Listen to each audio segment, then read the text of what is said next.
We good and go? Hello everyone, it is I, Katiana, and we are here in the world of Dungeons, Dragons, and Space Shuttles. That's Akumadori, Hello? who's facing away from the point of view. Oh, I'm sorry, I'm wanting to grab food. She was grabbing food. And we're here in the Hidey Hole, otherwise known as the Hobbit Hole. Yep. And this is where it all began in late September, which seems oh so long ago, which really wasn't all that long ago. But in game time, it was actually 1,470 hours ago. Oh my.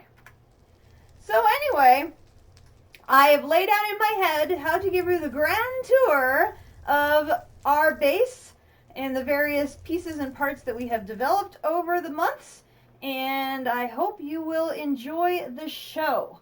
And for those who are here live and lurking, I hope you enjoy. For those who are watching later on YouTube, I hope you also enjoy. This was motivated by the District Spark community.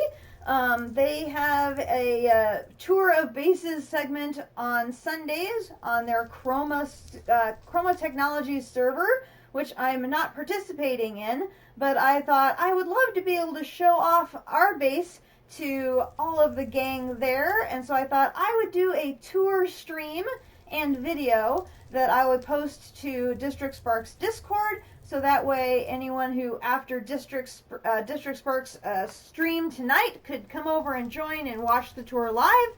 And if they weren't able to make it tonight, I'm recording the video and they will be able to then watch it via the Discord. So, we will start the tour. So, when I originally started, this was just literally a hole in the ground. And that's literally all it was until Akumadori got invited to join me because, you know, I wanted double the rewards. And, no, seriously, Akumadori's passion in Minecraft is building. And so her first project was to remodel my hole in the ground to make a hobbit hole. And so this is the foyer of the hobbit hole. And you can see we have a lovely little fireplace here, a little couch to be comfy in. And we have our, what we call these, the grocery store doors to protect us from mobs. And then over here we have the bedroom, which we have our little chandelier. And then we have a lovely little little window here overlooking the view into the valley out beyond our base, which is quite nice. And a mixture of different styles of bookcases, some swords hanging over the door, lovely little desk and chair set. And then over here we have the study. Again, lots more of different assorted bookcases. Another nice view of the back side of the base. We'll show all of the buildings and stuff that are over there in a little bit. Little decorative stuff here on the table. And we have a working spruce clock with, what is that? I know what a candlestick is. What's that? The weighted pendulum bits, or are... No, this other thing on the desk. I think that might be like a writing thing in pen, and also... Oh, it might be an ink and quill or something on there. So anyway, so... Hello, you also have chat. Hello! Welcome to the tour. I do hope you enjoy. So this is our hidey hole, and from the hidey hole we emerge out into the main base. Now this is what I call the random tree forest. And the reason we have a random tree forest is because one of the quests I had to work on involved me breeding trees. And to breed the trees, I would have to gather pollen from various trees. So the trees that I would need to gather pollen from, I would plant out here. And so I literally have a forest of random trees out here in the foyer of our base. And there's literally I've got a pomelo tree, I have an acacia tree, I have citron tree, I have a plum tree, I have a coffee tree, I have a willow tree, a teak tree. I literally have all the trees. Did we want to, like, stay outside for a moment before we get to the big insides? Yes, I was going to give the exterior tour first. So this big main complex here originally were separate buildings, and my history playing Minecraft was playing in peaceful mode, creative mode, where mobs were not an issue. And so we used to have separate buildings for all of the different functions in this game. That doesn't work when you have the mobs turned on. We learned that very, very quickly. So instead what we did is we turned it into sort of like a moon-based type of scenario where the buildings are connected above ground with these tunnels. And so what we have is we have these two buildings are now connected. We have this long tunnel here connected to our main brick building here. And then if we walk around over here, we've got I'm going to need to refill some lava. We have a heat collector, which is powering the machines which are up on the roof there. Then over here, we've got this orange building here is my oil processing factory. It's yellow. Yellowy orange. Well, I mean, when you look with the look block thing, it says what it is. You can look way down there. I've got an oil pump processing oil into fuel. And so it's a very generic plain building because it's an oil rig basically. And then right there is the kitchen, because there's a big section of this game that involves food processing, so it has a separate. This has also been remodeled by Akumadori because it's what she does best. This was my food farm. There's actually nothing growing there at the moment. Then over here we have the mixer, which is one of the big multi-block machines that makes liquid concrete, which is connected to power on the other side. And I have a little building around it to protect it from mobs. I mean, mobs still like to spawn inside of there. They sometimes. sadly do, yes. I have a windmill providing power generation to the machines on the roof, which we're going to show in a little bit. Then over here we've got some solar powered providing energy to machines down in the basement, because power is always a trick. Oh, hello. Hello, goodbye. Oh, what? Oh, good grief. Hang on. Ow. Sarah, we're trying to do something. Can we not? We are busy. We are busy. We don't have time for you interrupting the tour. Anyway. So we have a canola farm. This has been a canola farm, a beet farm, a something else farm. I don't remember what all it's been. Cotton? Cotton. It's been a whole bunch of different things. We have our pig pen.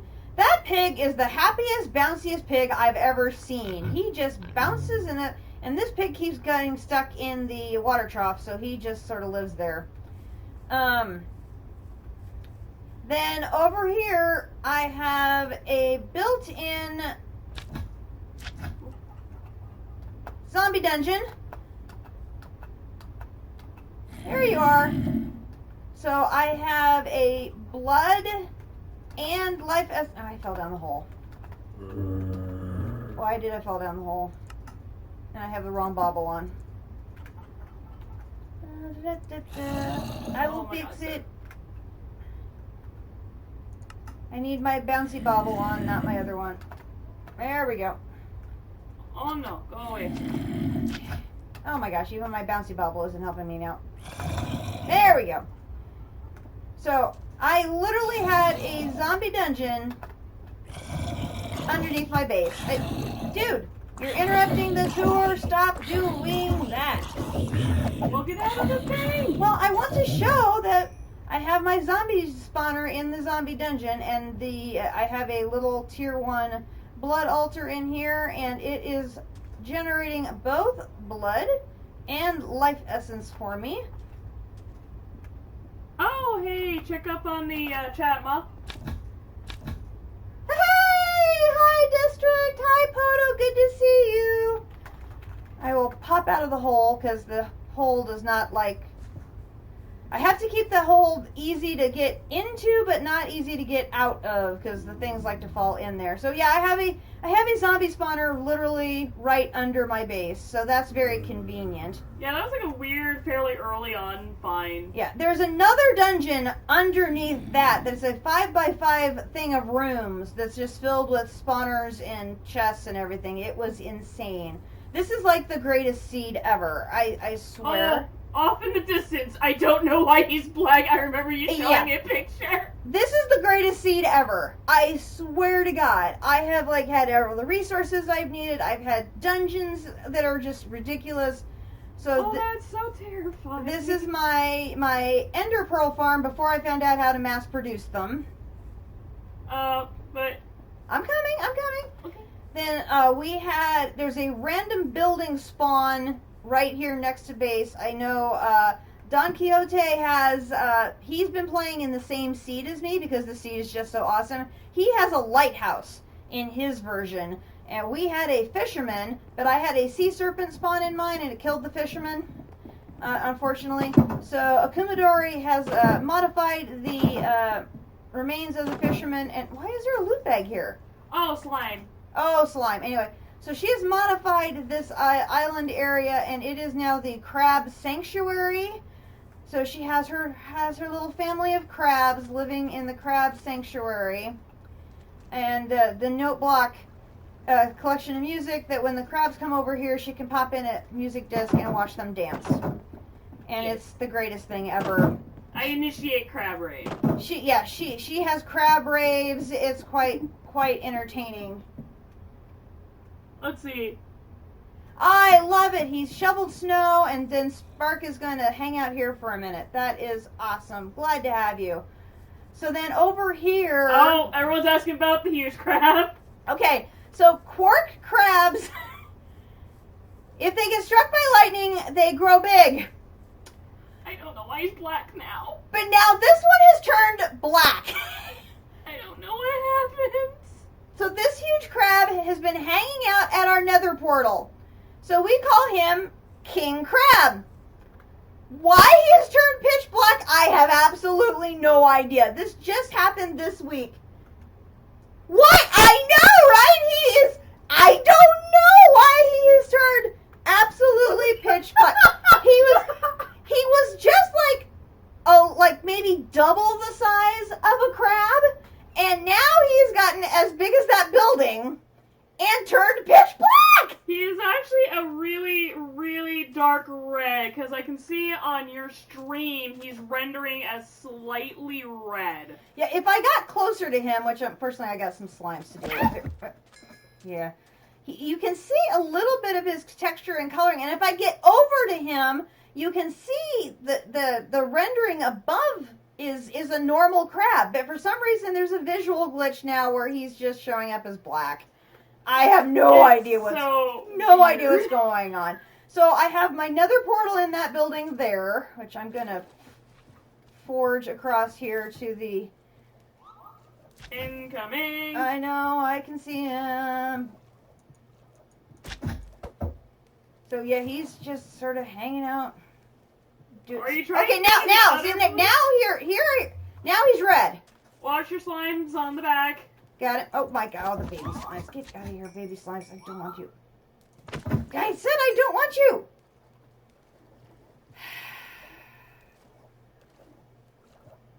No.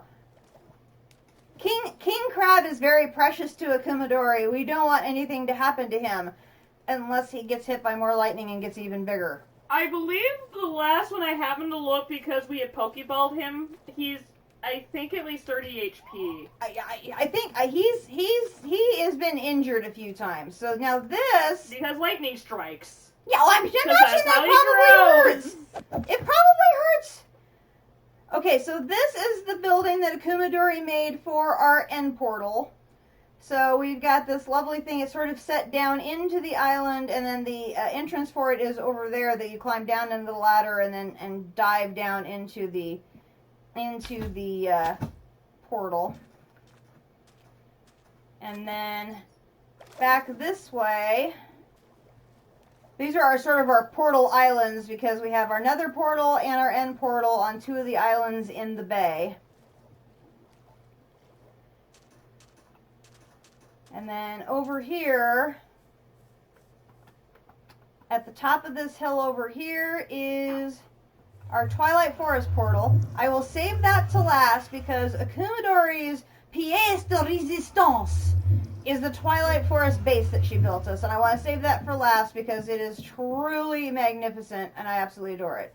So this is our Wizard's Tower.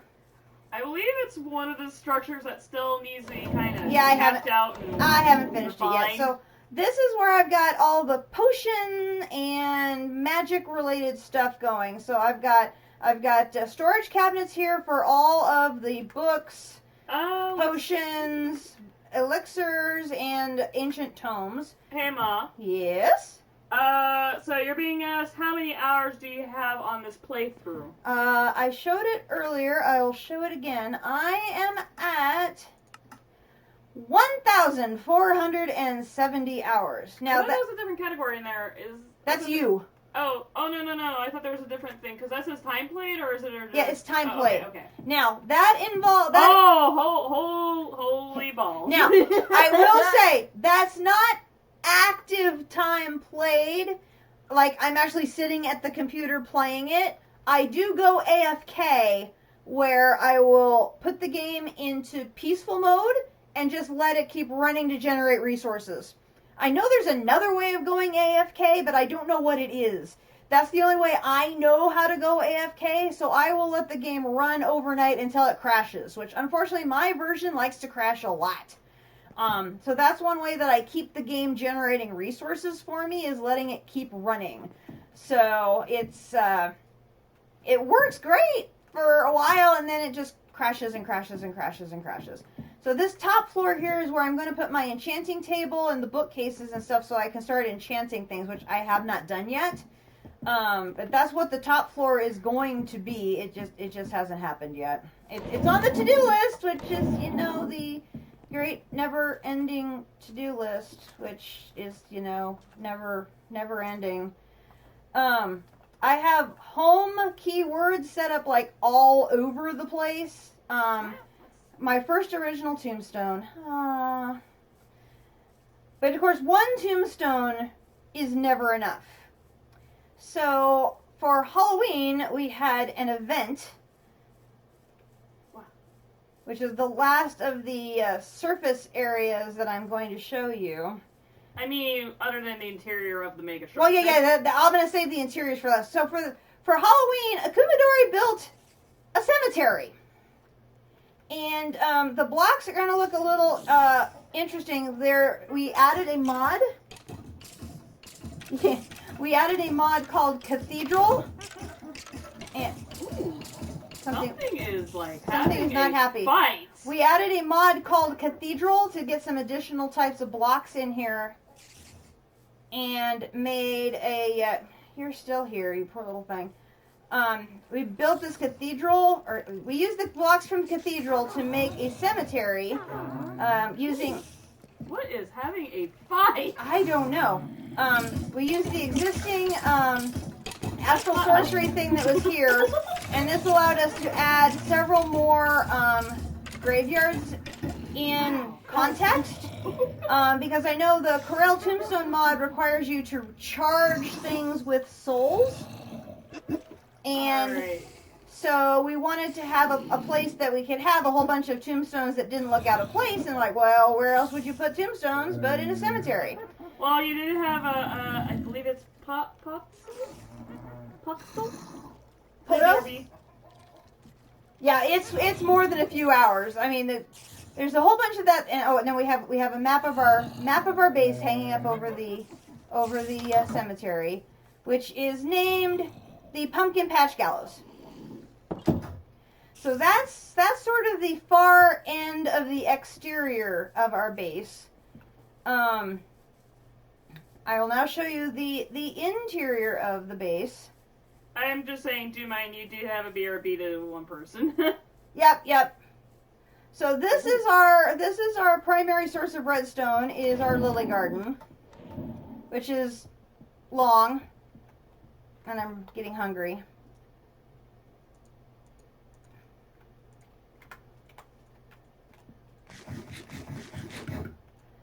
But I will harvest these with my Fortune 5 pickaxe, and that restocks my redstone quite nicely. And so this is the building that we call the warehouse. This is sort of our main hub area, and this is where we store not everything, but a good chunk of all of our stuff. We have the blacksmith and engineering tables are in here, and a lot of bins and some storage drawers, lots of chests, and then we have the refined storage system number 1. I have just begun starting to connect it to some external storage. I am still very, very new at learning how to do all of this. Well, speaking of new, so what made you want to try out DDSS? I found this pack through another streamer called, his name's Zine. Captain Sparkles and Zine are a duo. They stream together. And Zine also does some solo stuff, and he was doing DDSS with Red Vector and later Blue Vector. And I thought the pack just seemed like total fun. And so I started playing it when he did, and he quit. It got to be too much for him, and he gave up. And I just fell in love with the pack. It's exactly the type of pack that I love. It's quest driven. It's progress driven. It gives you rewards. It's just, I love it. But there's a lot of stuff in the pack that's very grindy, and a lot of stuff that I don't know how to do. I know. I love Zine. He is absolutely a dear. I absolutely love him. So this was my original ore processing room and tinker's room. And a lot of the functionality of this has moved to other areas, so it's become a lot of a storeroom. And an emergency bed. And the emergency bed, because if the monsters are too close nearby and you can't sleep over there, you can run down the hallway, sleep in this bed instead, and then it'll make it daytime. Yeah. To be fair, I'm another player that quit this pack. Oh yeah, it's. I have never gone this far in this pack. This is as far as I've gone. Oh, and Akumadori also gets credit for the mosaic floor in here. That's another tidbit of hers. I absolutely love the floor in here and the mosaic that she put together. I'm sorry that I might be pronouncing a name wrong. It's just when I first read the name, I say what I say. So yeah, he said yesterday. He said yesterday we could call him Poto. Poto? Okay. Poto. Okay, so then this room was originally the blacksmith and engineer's workshop room, and it's now the storeroom for all of the equipment. So swords, axes, pickaxes, shovels, bows, arrows, miscellaneous, and then the armor's all over here, and then I've got the hose and the shields are in these chests over here. So that way this is not clogging up any of the areas in the main warehouse. And then every once in a while I come over here to grab stuff to be recycled. And then over here is the smeltery, my coke ovens, my alloy kiln. But yeah, as you see, we use the normal version of the ineffable glass, so that was why I was asking, one of the last streams on Districts, about the other glass that apparently is light canceling. Yeah, I think District Spark was using the dark version of this, and we use the light version of this to just be a pass-through walking version. So all of this is basically at ground level.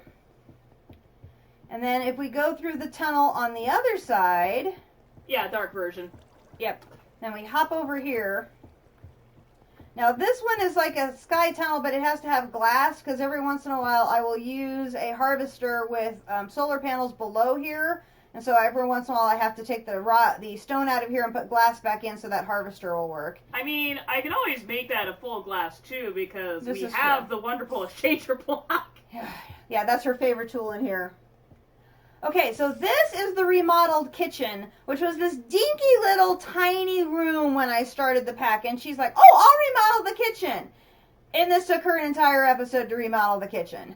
But it's infinitely better than it was before. I've got my pantry with all of my foods all nicely sorted, We've got the refrigerator, that all of these things are cabinets that have storage in them.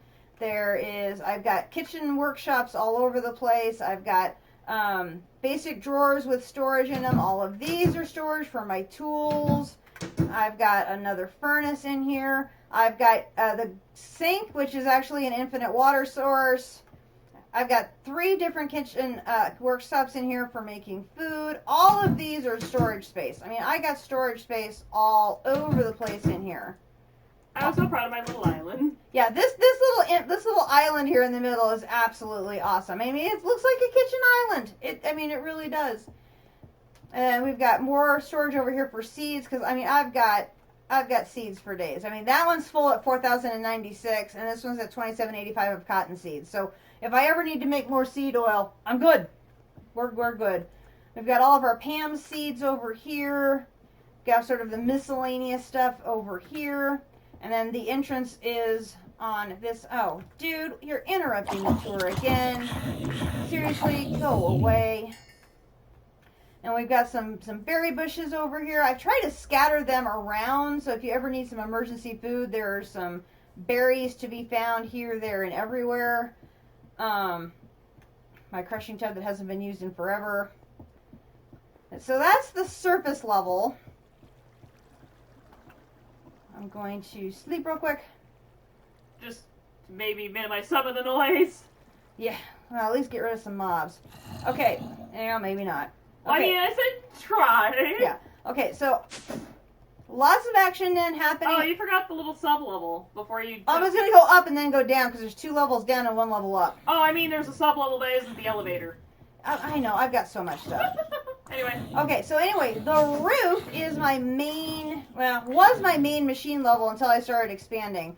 So I've got my atomic reconstructor, I've got my advanced smelting factory, my pulverizer, my powered furnace, my induction smelter, my magma crucible, my industrial electrolyzer.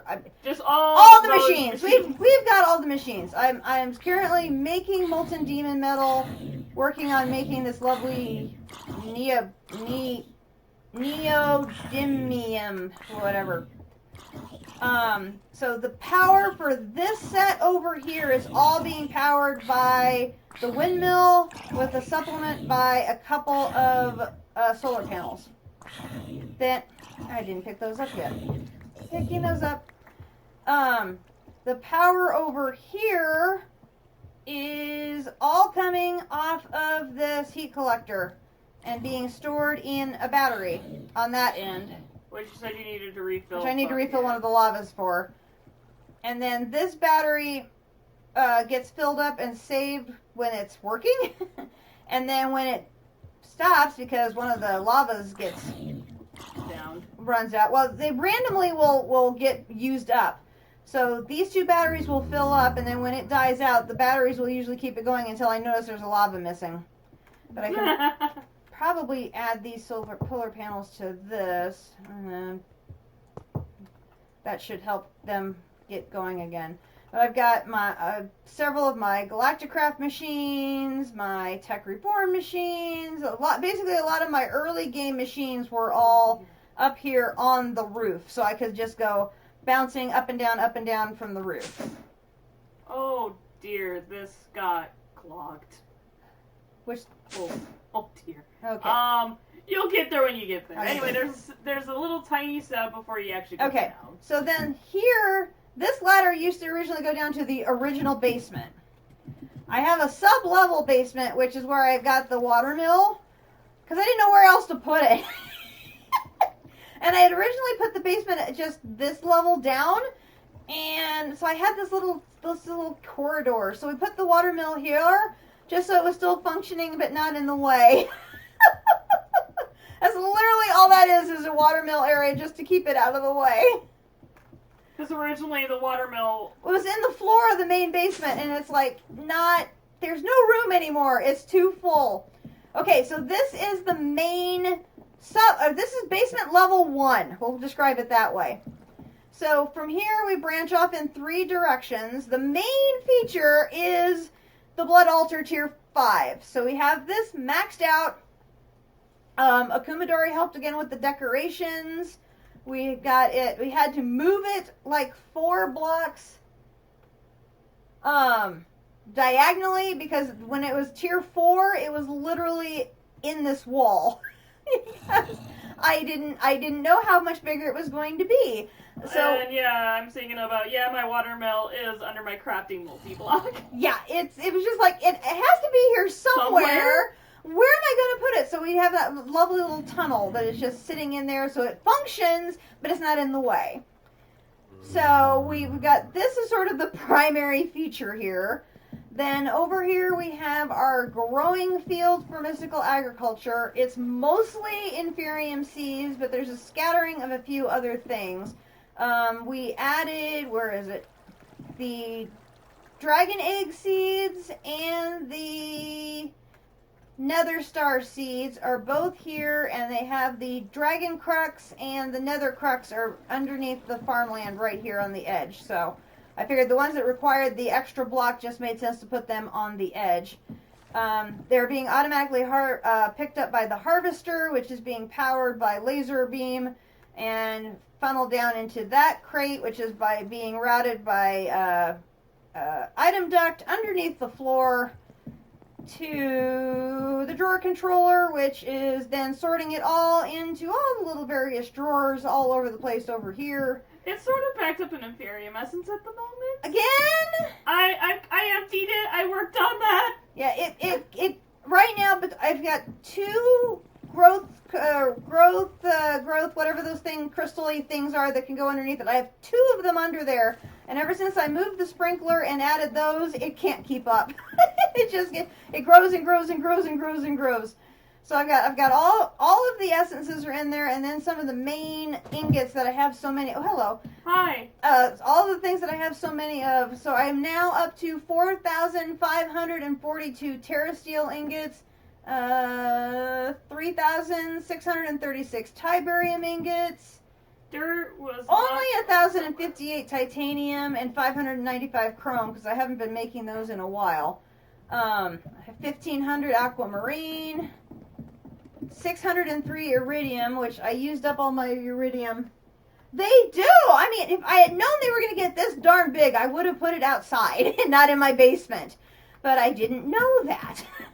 Okay. I mean, we improvise and adapted because that's part of my remodeling. Yeah, she's really good at the remodeling. So over here I've got my lava nether brick thing for making demon ingots, and she decorated it with cobblestone, and it makes it look really nice. So it's been getting a lot of use tonight, making the demon ingots for making this lovely neodymium material. Okay, so this area over here is my Botania area, and then here I have my villagers, which I currently have 2. The armorer I rescued as a zombie villager, and then this is a Tokra merchant, and that district is the merchant you need to find one and bring home, because he is the one that will trade you for the Stargate core crystals. So you bring one home and you have him on deposit. And then you can just trade with him for all of the Stargate core crystals you would ever need.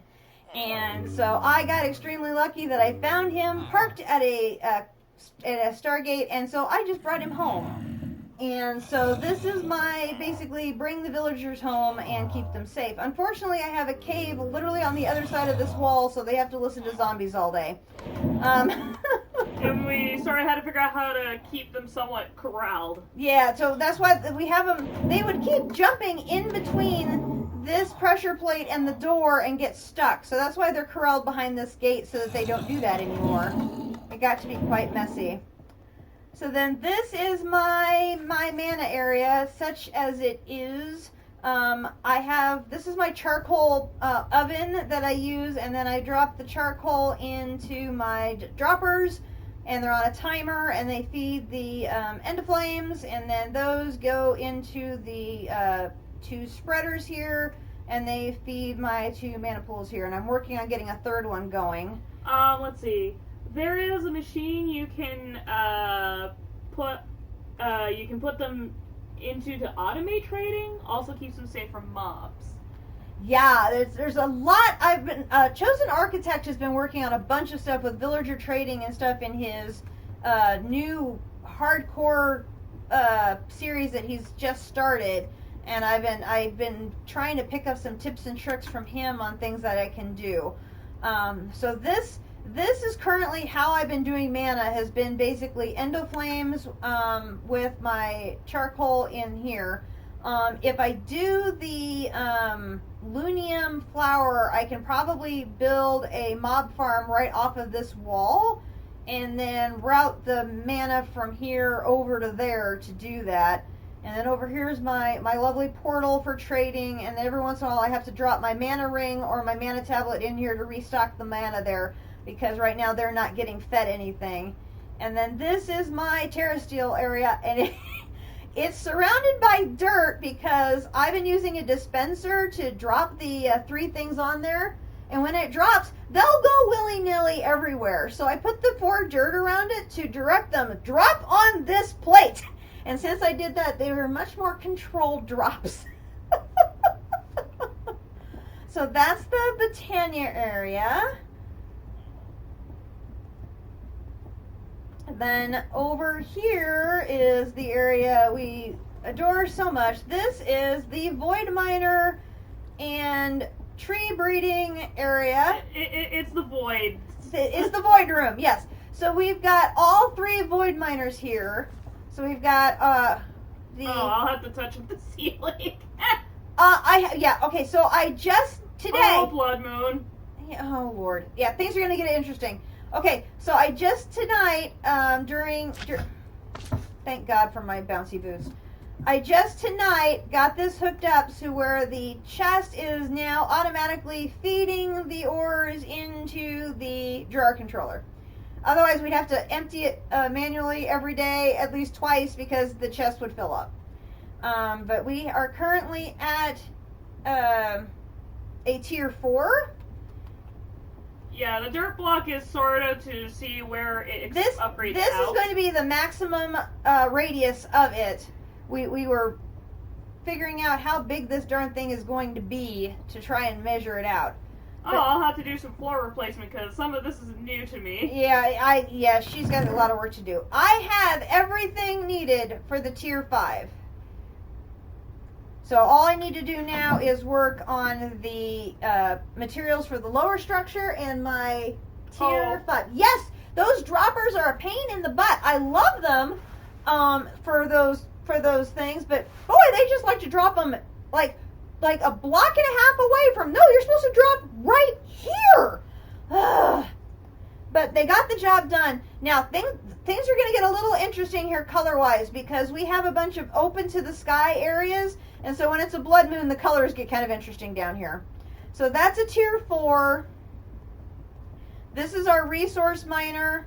It's still a tier 1. And then this is our Botania miner, and it's a tier 2. And we have the Botania miner actually hooked up to an ME system simply to try and keep it from overflowing, but it overflows anyway. We don't have it filing into a different kind of storage because Akumadori has been very particular. You can see the colors are changing. Yep. Has been very particular about how she wanted her Botania storage to be. She has sorted all of this by hand. So she has every one of these sorted so that the different types of woods are together in different combinations. So like, well, we're going to try and find one. She has the fireproof and the normal versions are together in her different things. So she was manually pulling them out and sorting them so she could have all of her woods organized. Fireproof, non-fireproof. Fireproof, non-fireproof. And I think you're going to probably may need some more drawers because it looks like you may be full. No, I'm actually not quite. You're not quite full yet? Oh. The normal oak one is one of the special ones because oak is the most common. Yeah. So, and the silver bell ended up with a proper bin, like single bin, because we had bonsai that. Yeah, this, and I love the fact she went with the, did you use dark oak for your storage drawers? Yes. So we've been using oak for the storage doors over here. But she decided to go with the dark oak, which now the colors are really distorted. So we have the skylight here, so it's bringing in the blood moon. Everything looks really funny. So we have dark oak drawers for the Britannia stuff here. And then she's decorating with the leaves because these are actually animated leaves from Twilight Forest. She absolutely adores them. And so some of these leaves and woods that just have a lot of variants are stored in chests. And then for sorting the saplings, which she likes to call sapperlings, hence the joke why they're named saplings. I actually figured out why I kept calling them that. I don't know why she kept calling I played Magic the Gathering, and there's a token creature type that's basically called I think, sapperlings. yeah. And I think that's what my brain just does. So we started sorting all the saplings into arborist chests by their type. So all the forestry ones are being sorted into a arborist chest just for forestry. This one is for the Minecraft ones. This one is for the Natura ones. And then this one is for the miscellaneous ones. And then we have a bee section, similar thing. So all of our honeycombs are over here along with our miscellaneous products. All of our bees are going in an apiarist chest, and then all of our frames are being stored here in this large chest. And then she's got more woods and leaves and things stored over here. All the leaves, because there's a lot of leaves. And it's actually, that chest is almost full. Yeah, I mean, this is a large chest, and it's almost filled with the leaves. Yes, it's been a lot of sorting. Yeah, and on the wall that she is currently looking at is pretty much specifically Twilight Forest tree stuff. She loves Twilight Forest as a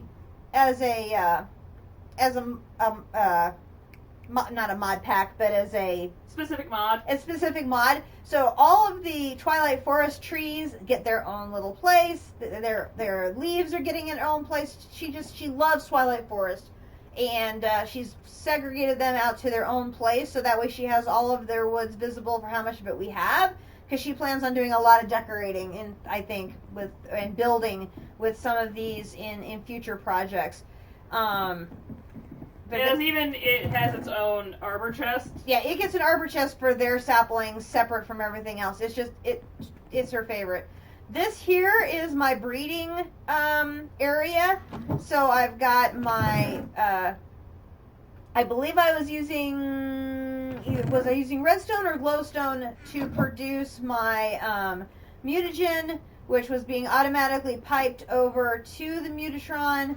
And I had solar panels providing the light, which is why it's got a skylight. And I was supplementing that with one of my batteries to provide me enough power to do this. And we were then working on breeding all the trees for the ultimate stew, which was an entire evening's adventure. And then we had some... hence the pollen bin. Yeah, that's why we have one bin that's just our pollen that we had to collect as we were doing all the tree breeding. And we have some hopping bonsais here we were using for instantaneous collection of the fruits needed for the ultimate stew. It was quite an adventure. But I think it was I'm going to probably do a separate video on breeding trees, because when I went to YouTube to try and find tutorials, I couldn't find one. So I may make my own in case anybody else gets stuck on how to use this process to breed trees, because everything I found was on breeding the bees. And I don't want to do the bees right now. I want to do the trees. So I think I may do that because I think that would be helpful. Yeah, and the other wall where it's just like all of the ores from specifically the mining void miner. Yeah, all of this is the ores coming out of the void miner, except for this one little section down here. This is all of the ores that I picked up from Mars. Oh, sweet. From the builder. Sweet Lord. You were telling me that it just kept going. It just wouldn't stop. So you're permanently fine, I think. Yeah, so I literally just made it its own little section over there. because I've got so much iron and other stuff to process anyway. I don't need the Mars iron, but I don't want to throw it out either because I know I've got those massive singularities I'm going to need. It will help now that I have this connected to at least bring these over. I don't know if it's going to be able to keep up, but at least it's going to help. It's going to help. It's going to help.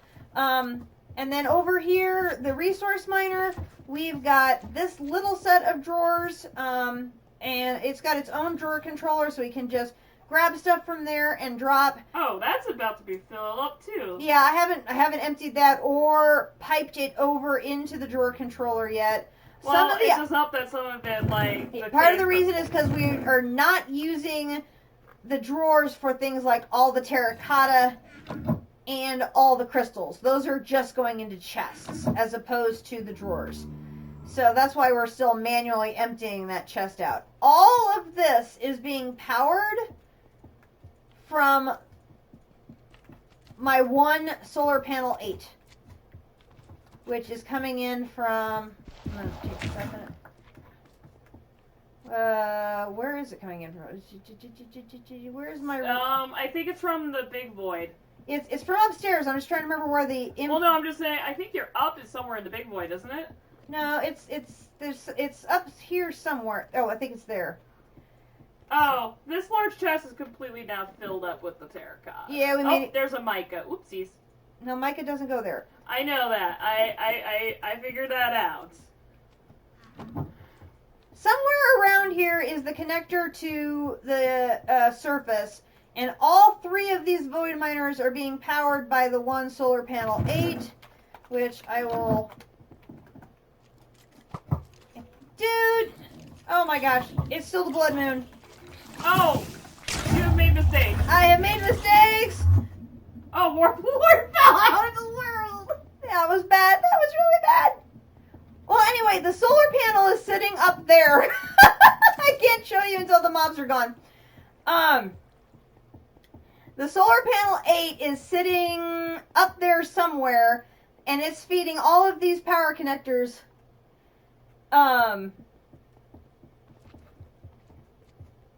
As well as sitting connected to a power cell that is feeding 2 other power cells. And that solar panel 8 still has power to spare. So I am rocking in the power off of my tier 8. Then this is the third part of the basement level 1. This is the room I will not be touching with my remodel. She has not remodeled it because this room is just too busy and it scares her. Well, it doesn't have that, like, over here is the nuclear stuff? Yeah, we've only got 2 nuclear-ish reactors, that's all. So I've got my dragon egg energy siphon and my... God, this texture looks terrible. I know, I got too much stuff. No, I mean this texture, it's so flat. I know, it looks out of place, but I had nowhere else to put that. Okay. That's the decontaminant. Yes. Thing. So I've got the dragon egg energy is helping the industrial blast furnace, which is also also getting power from the extreme reactor, which I am leaving that basically running all the time now because I am running tungsten through as fast as I can over here. Oh, speaking of stuff, you're out of air again. Oh my gosh. I know you've been processing gold for the weird loop thing. Okay, so I've got this reactor. I have not been running that much because I'm trying to use that reactor because it produces as a waste byproduct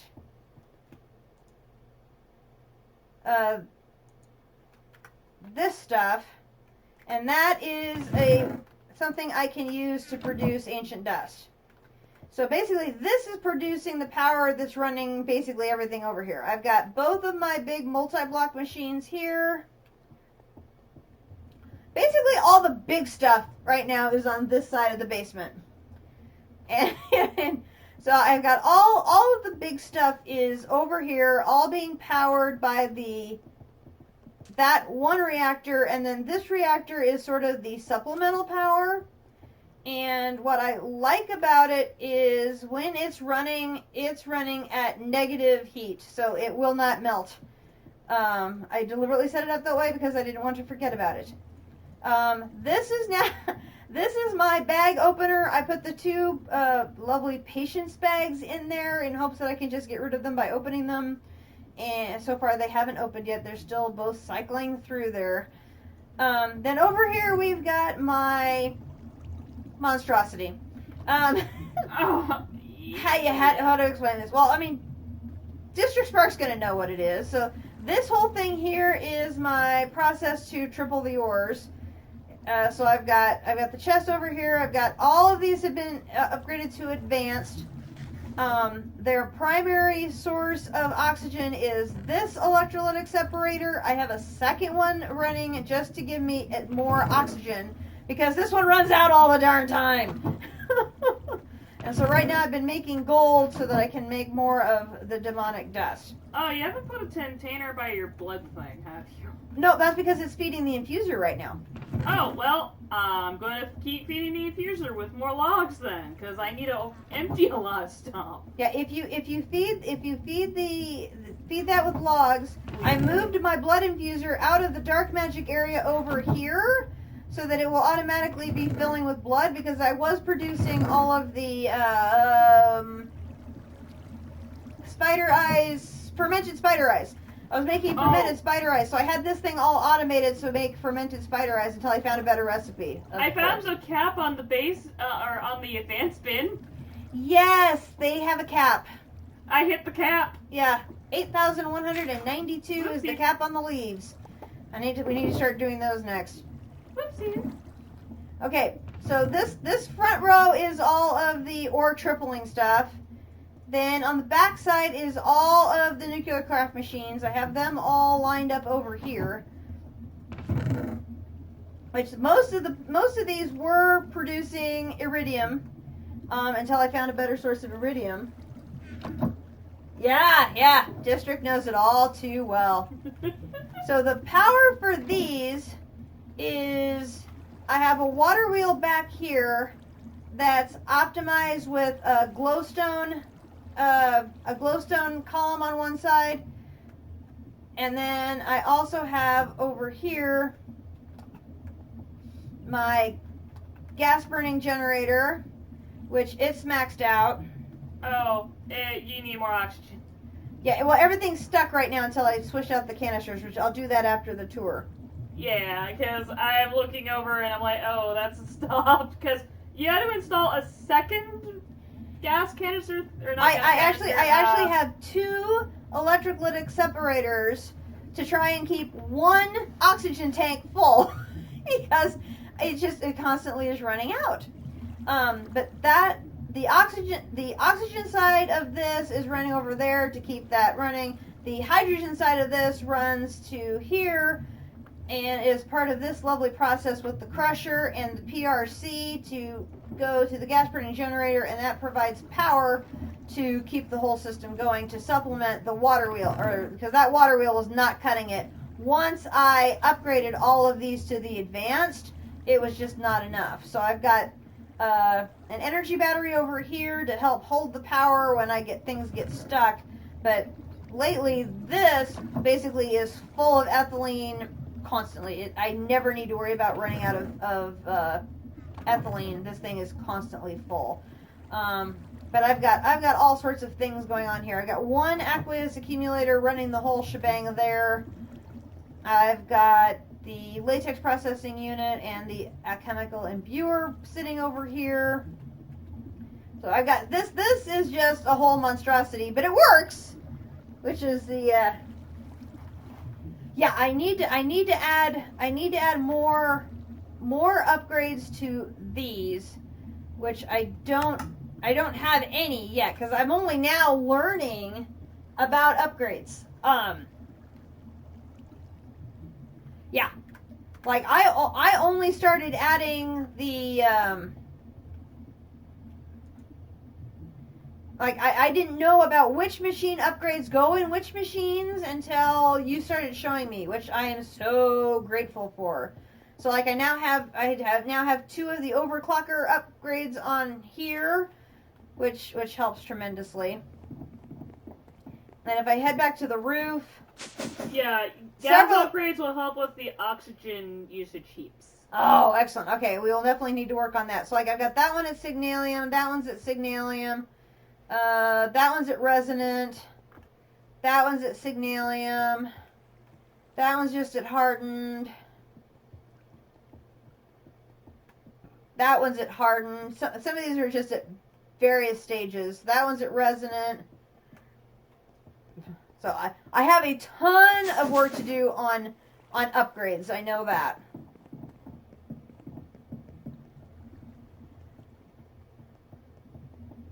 So this is what the primary basement has been for the longest time. And then as I started learning about auto crafting, I was like, I need to do more. So this is basement number. Oh my God, what are you doing in here? What? By the way, it helps that you claimed your chunks. Well, yeah, but that means I lost a torch somewhere. Because this was all lit up. There should not have been a creeper down here. Somewhere I lost a torch. I don't have a torch in here right now. I lost a torch there. I can try to bring you up a torch. I've got them. I just that I must have lost a torch somewhere along the way because there should have been one right there. So this is the floor I've dubbed the factory room, and this is where I have my 3 garden cloches running. These are all powered by solar panels. So even though I'm 2 floors down, oh yes, that was like one of the first things that Don Quixote told me about is claiming chunks. I had no idea about them. So I was having craters everywhere in my base and taking damage. No idea about claim chunks. I'm so glad he taught me about that. So these are being powered by these 2 solar panels. There's one on either side into this basic energy cube, just the first tier of energy cube. And then they're running down here or on the top of the garden cloches. Right now I am running... What am I running in here right now? I've got N seeds. I don't need the N seeds in there because I decided I didn't need to go that route. That one's full. And did you just bring the inferium down from upstairs? Yes. Gotcha.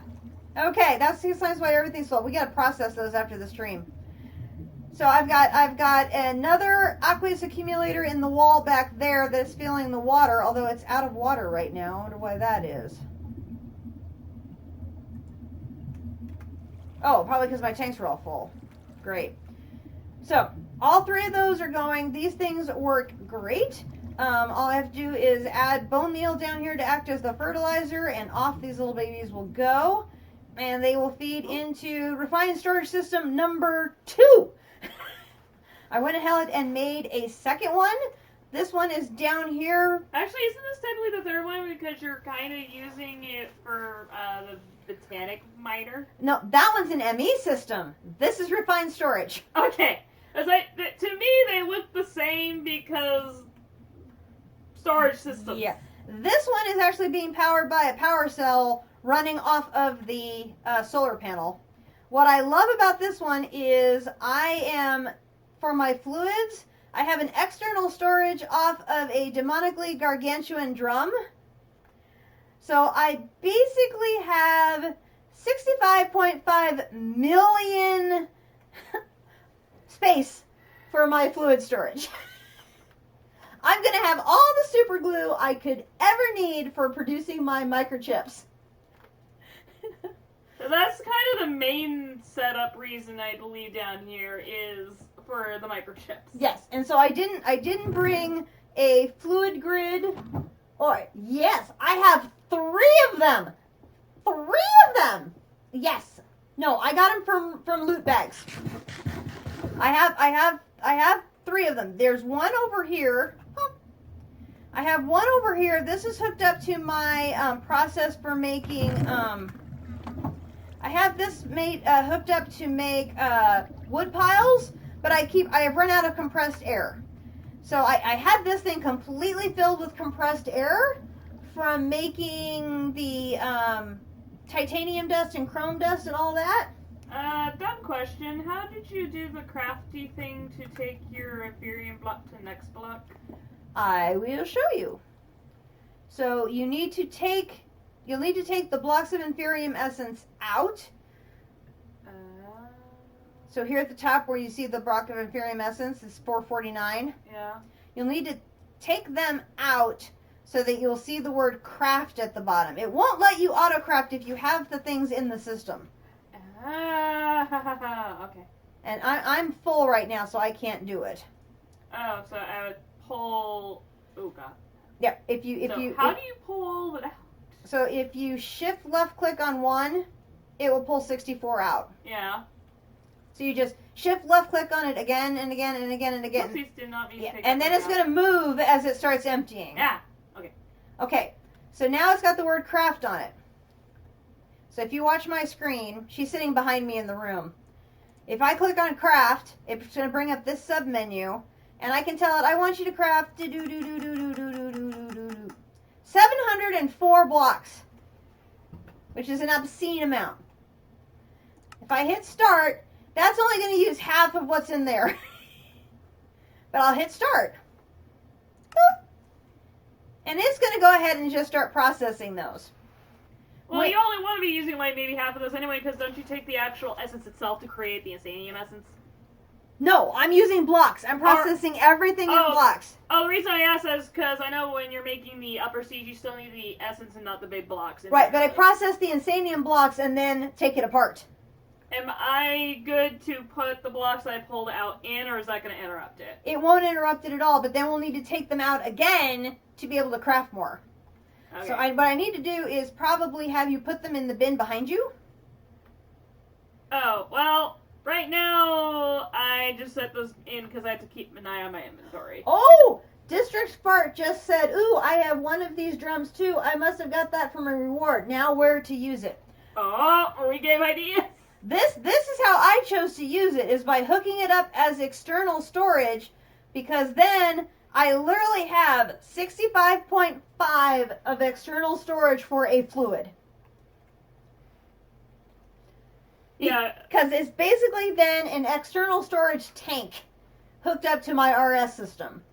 So the reason I built this is because I wanted to have a dedicated place like you have, District, of those crafters and carpenters to start having my microchips be able to be processed on separate carpenters. Well, you can see I had my carpenters up on the roof. I didn't have the room to have a setup like you did. So that's why I made this new separate basement. Essence is another good place. Yeah, anything that you're going to have large quantities of anything. These tanks are absolutely awesome. And I have, like I said, I have 3 of them. So right now I only have made 2 of them. So right now I have microchip tier 2 on its own separate system. And I have microchips 1 and 3 transistors. And then I have general crafting. Now here's what I love about this is I'm using all of the extra space in the crafters for the general crafting recipes. So all of the in the various essence blocks, and then the patterns for whatever things I may be having in these storage crates can fill up the extra space in my carpenters. So I've got right now all of the various things I need for making the microchips and the memories and stuff has basically filled up this first one. But now the second one is filled up with all of the stuff for the patterns and then the one microchip. So as I keep expanding this out, I'm basically going to have a wall of carpenters and crafters like you have. It's so helpful. Now, the other thing I like about this is the way I had it before is I would start a craft, I'd have to go up to the roof to change the crafter, or change the carpenter, come back down and start my autocraft. And I was constantly going up and down to the roof. I can do the same thing I was doing here where I'd have to flip this carpenter between 1s and 3s and transistors. But now I just have to change the carpenter and it's literally right behind here. So editing the recipe on this carpenter will be much easier for me than going up and down, up and down, up and down to the roof until I get additional carpenters added to this space. So it's a beginning. It's going to take me a while because I to make more. I can bring some more carpenters from the roof, but making more crafters is going to be the thing that's going to take me a little bit of time. But slowly I'm going to get one more setup for moving the microchip tier 3 to here, and then the transistors to here, and then I'll have this whole setup will be all the microchips.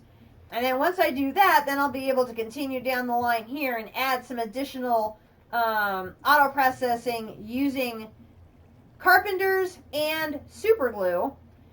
And all that stuff's going to be fed right off of my giant drum, which I just love so much. And then over here, this is going to be the Fusion multi-block. This is all made of dirt right now. I just basically put this thing of dirt in to see where it's going to be.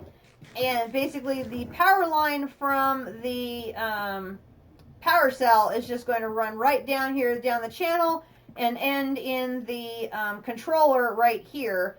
And then I should be able to run it over to...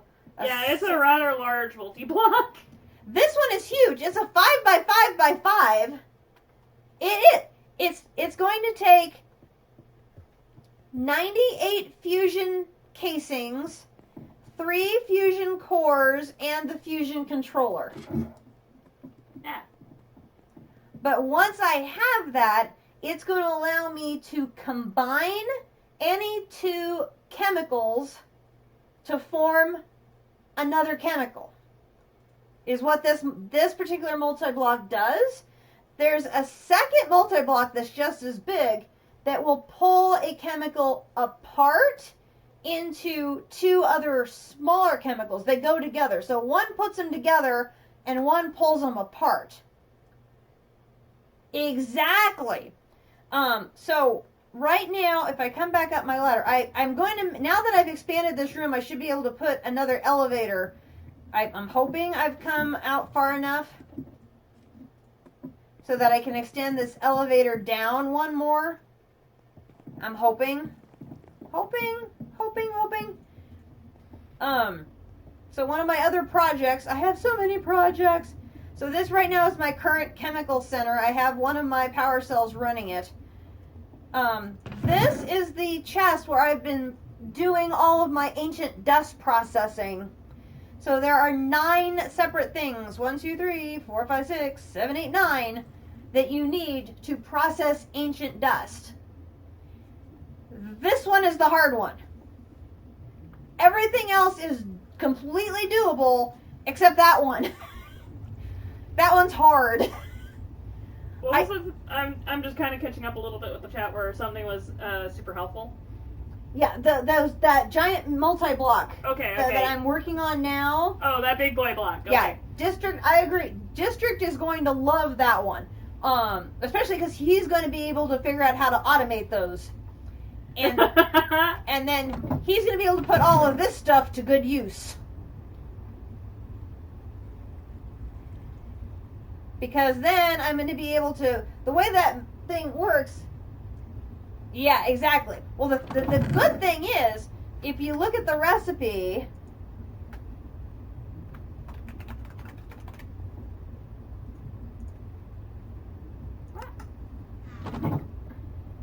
everything on this page, now that you've made it to Mars was the thing you needed for this one.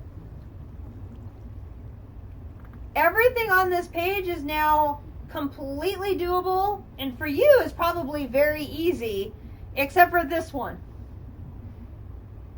And a lot of this is going to be a matter of making it in bulk.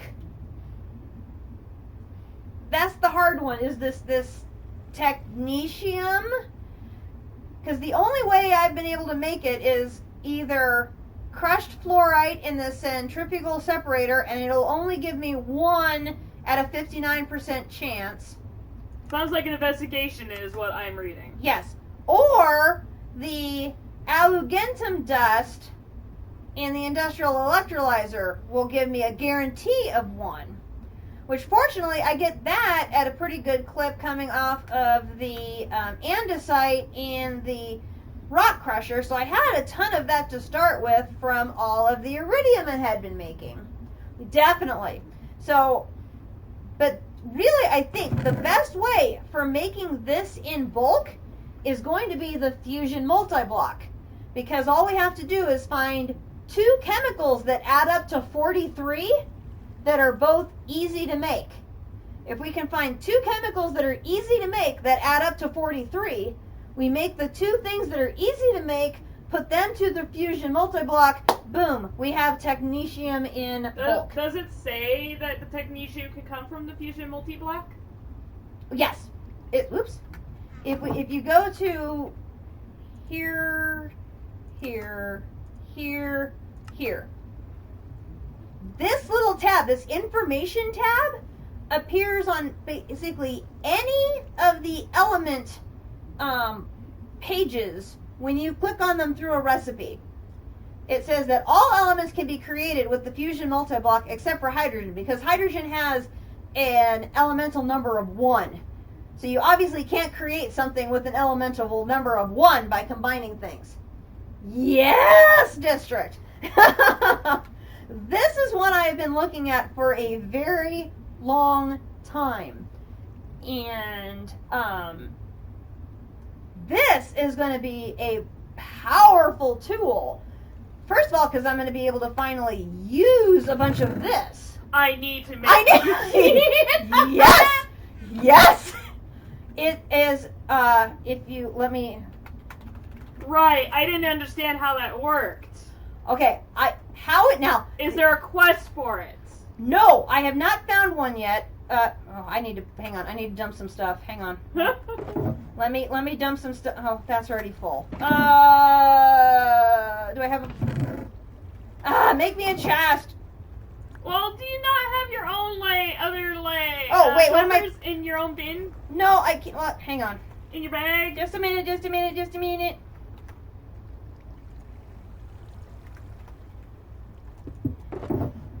I will dump all of the stuff related to my current quest into this bag.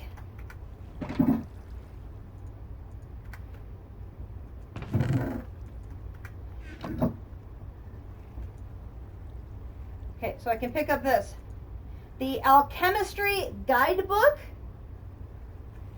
I have not yet found a specific quest for it. And dude, if I haven't found the quest for it, I don't know how there could be one. May I present my check marks?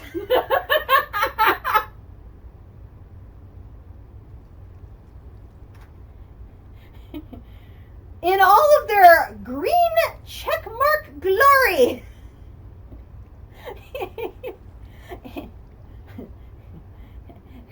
So many check marks!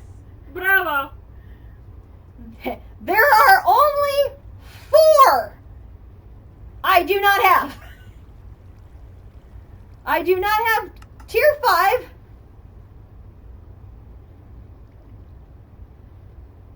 Yeah, so... This whole section here is what you have to look forward to when you find the steel leaf, sir. And I cannot wait for you to find the steel leaf so you can proceed down that path. Because that is going to be pure entertainment for all of us. Then, Mystical Agriculture Tier 3. I only have 2 seeds remaining to acquire. The Awakened Draconium, that's going to be Venus. I have so far to go. I will be here to guide you, O teacher of mine. Because you have given me... Alright, you told me the ultimate furnace was actually in this track. Yes. You have given me so much guidance already, and I will be happy to share information since I have completed a bunch of these quests if I can help. Like giving you the tip about the gas seeds. If there's stuff that I find from being ahead of you in some of these areas, I am definitely going to share to save you some of the pain that I have gone through. Yeah, I now do see what you mean by, Oh, my joke about, oh, let's make the ultimate furnace. Oh, that's actually in the quest block. Yes, she was joking. Would you believe it? She was joking about, oh, let's make the ultimate furnace. That sounds like fun. Yeah, no, there's another viewer who usually comes into the streams on Saturdays. It was between he and I, we were joking about let's try to make the ultimate furnace, basically, and... There it is. It's actually in the quest book. It's actually here. The other one I need is the neutronium seeds. I have had that one completed for... a little while? Eons. You remember when I was working on the ultimate stew, because that got unlocked when I completed the neutronium collector. It's been running over here that whole time. I still only have 31. Poto, thank you so much for joining the stream. There's only the finale left to show off, and you'll definitely have to catch the video to see that, because it is, like I said, it is fantastic. But I wanted to show District this real quick. In the Alchemistry Guidebook, it shows all of the different pieces and parts here. It shows you both the fusion multi-block, which is the combining everything, and the fission multi-block, which is pulling things apart. So it shows you this monstrosity. What it doesn't show you is how to assemble it. You can get a preview in the world, but it's a tricky thing. It's hollow in the inside with the 3 cores in the middle. I found a video that showed me that. That's going to help me tremendously to understand the construction, because I couldn't figure out, if this is a 5x5 cube, why isn't there more fusion casings? It's because the center's hollow. Oh, I have this book now. This is helpful. Thank you. Excellent. Well, if I get into the rock hounding, which I'm going to have to get those books, you're going to have to give me some guidance there. But these two are going to be my 2 next big projects, because I think that's going to help, because I can then take... If I run back over here real quick. With the fission, I can rip apart the antimony. And some of these that have high numbers, I can rip them apart to get more smaller numbers that then I can combine to get my magical 43. Plus, I'm hopeful I can find 2 numbers that add up to 43. So I've got like a ton of oxygen.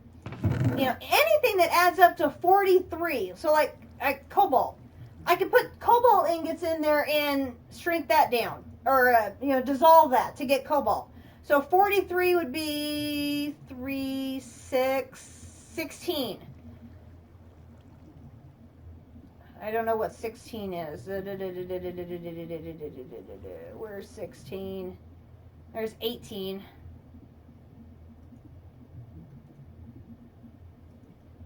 I really wish these would sort by number almost instead of alphabetically. Sulfur! Sulfur and cobalt. Sulfur and cobalt make 43.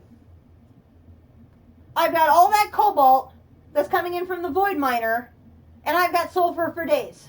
So that is one combination that would make 43. Exactly, right? So this is one combination. There's probably multiple combinations that make up 43 that would be 2 common things that we can get. This type of thing will give us a basically unlimited supply of the technetium. And that's the only hard thing to making the ancient dust.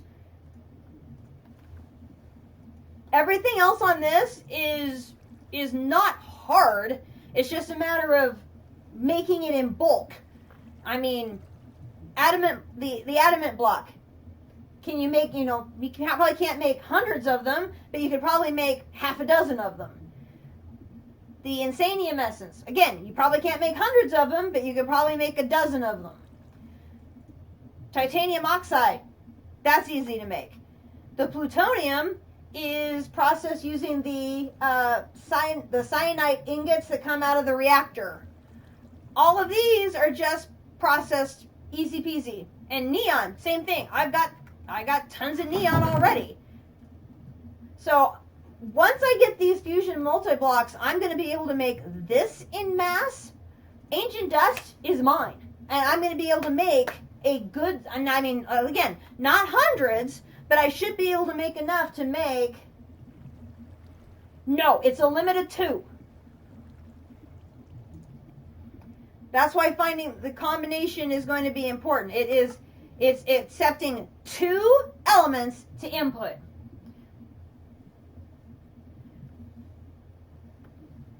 So then it's going to be a matter of finding those combination of 2 right numbers. Now, it could be it's a 3-step process. So you take element 1 and element 2 to get element 3. Take element 3 plus element 4 to get to element 5. So it could be it's a multi-step process to get to some of them. That you have to run it in stages. But I think the combination of these 2 multi-blocks, exactly. The combination of these 2 multi-blocks, I think, is going to be a game changer and open up the access for both you and me to be making ancient dust. And I'm blocked from getting one of my check marks for white magic dust. The only thing I have left on white magic tier 2 is that dungeon locator. Yeah, I know. It won't be quite unlimited because, it's, like I said, the adamant and the insanium blocks, I don't think we can make in, like... I dream of these things. I know! I don't think we can necessarily make dozens and dozens of them, but we can probably make 6 to 12 at a time, restock, make another 6 to 12 at a time. I think that's reasonable to do. Oh, dude. That solar panel's going to come in so handy, though. Oh, but you're going to need the dust for a cloche. You were going to make the cloche tomorrow.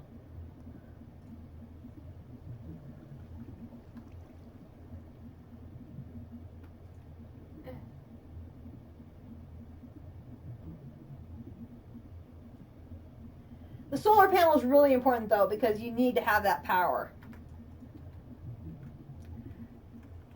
So this is sort of the main the main base. I've been living. I feel like I've been living at the both of the RS stations for a while and working on the void miners and trying to get them upgraded and keeping them happy and having to empty. Yeah, having to empty the chest. I'm hoping that this piping here is going to help. In theory, anyway. Maybe, I don't know. Yeah. District forgot. I know. I have to, like, for at least 2 of the void miners, I have to shut them off temporarily before I do my sort. Yeah, they catch can. them up. I mean, I need to extend more of this cable around to get some, but like a bunch of these things, it's like I don't mind that they're not in the RS system because they're literally right here. So I just grab what I need. Oh, by the way, your French's pickaxe is in there. Your diamond. Ah. Because I Dude, like. If you do not have this yet, this is the most wonderful tool ever. I absolutely love my Vengeance pickaxe. I forgot I needed to patch up the obsidian exchanger. Yeah, that probably is going to need to be made whole. Oh, I fixed that. Okay, I'll put those away. And, let's see. Let me put... Which thing did I put my stuff in? Oh, over here. Yeah, I was going to say, I just dropped stuff off for my turn-in. Alright. But this one here is the stuff for the quest line I'm doing. Okay. Yeah. So we do have a small little moon base. It's just a small, basically it's an empty building with some doors. Not really anything special. That's not really anything special. It's just basically to have a building on the moon. There's 2 places left for me to show you.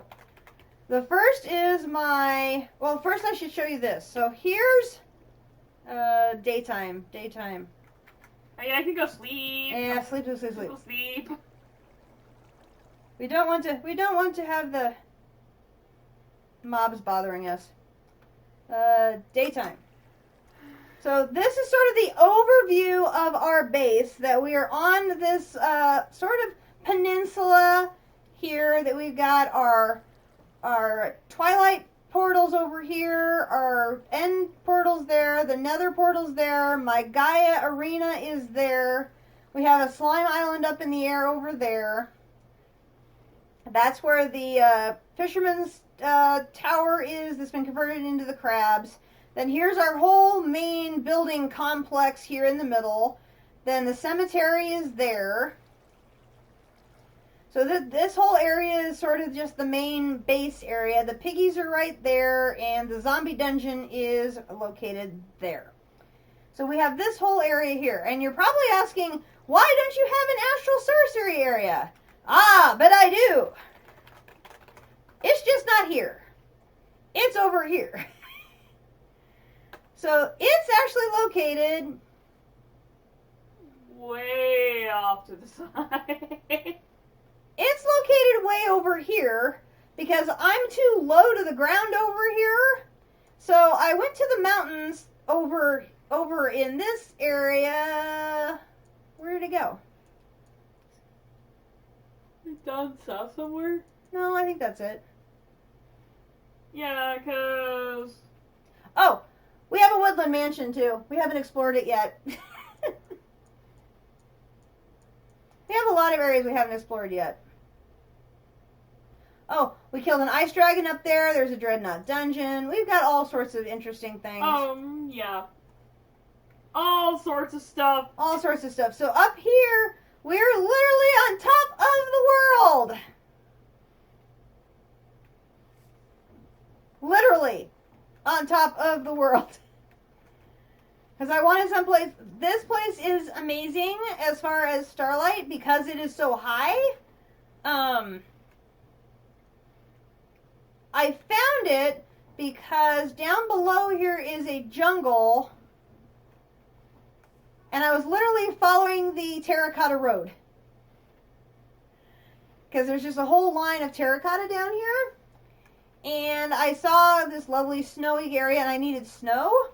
And the twilight up here is absolutely amazing, or the starlight up here is absolutely amazing. So here I've got my iridescent altar, and it's just literally hanging on a platform over the side of the mountain.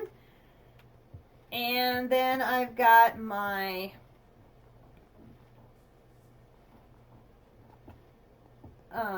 attunement altar is on this side. And then I have my celestial gateway, which I absolutely adore these.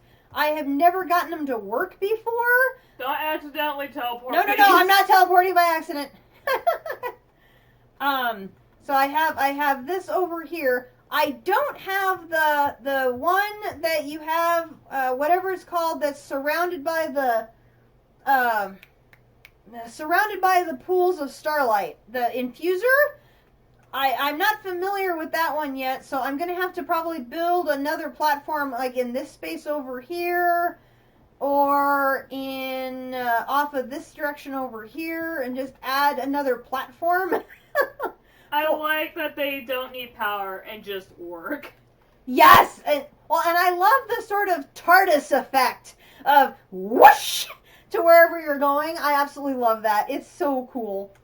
But what I like about it is this thing gets so much starlight that I can do some of the basic crafting recipes during the day, no problem. So like some of the really the basic ones. I mean, no issue whatsoever doing them during the day because I can get enough starlight in here to function just fine. So that was really nice early on. And then we've gotten, let's see, we have all the basic constellations, and I think we have 10, maybe not that many. I think we've gotten several of the minor constellations, including the rare one. I have drawn the rare one. I have that one in my book. There's still more that we need to draw, and I still haven't found all the papers for them. But this is the first time ever I've successfully drawn any constellations whatsoever. So that's a whole aspect of astral sorcery I've never done before, is working with constellations. Whole new world, being able to do all that stuff. Yes, it was very, very exciting. I was completely thrilled to be able to do that for the first time and have it work. So, like, you know, doing the attunement and this whole thing, There's is also the observatory. all new to me, because I've never done the constellations before, so I didn't know how any of that worked. Oh! There is also the observatory, so you can get dim constellations. Ooh. Yeah, I've got... Oh, wait, I think my book's in here.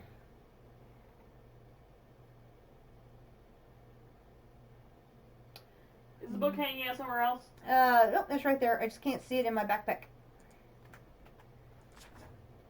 So I've got...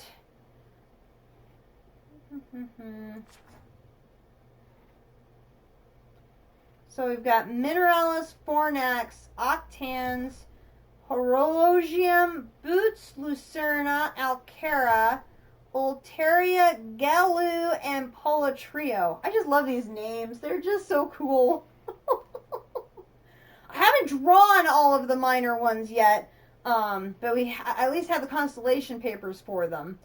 And I have unlocked this perks thing, which I have no idea what perks is. It just showed up one day, and this thing started. Oh, it's because you currently have 20 points available to sink in. Ah, see, I have no idea what perks are. I have to research this whole thing, but I'm like, this started showing up when I logged into the game, and I'm like, what did I do? I'm like, oh, this is something new. Let's see, you can click the notes for the upgrades. Excellent. Yeah, I'm gonna have to research. I do so much research because I'm like, I keep finding new things I don't know about, and it's just amazing. So yeah, I've got home commands set up like everywhere. So I can do home kitchen, and I can do home basement, and I can do home factory, and I can do home beets, because at one time this was a beet farm. And now I can show you my solar panel 8. Without getting killed by the boss, or by the mobs. So a capacity of 128 million, and generates 32,000 a tick.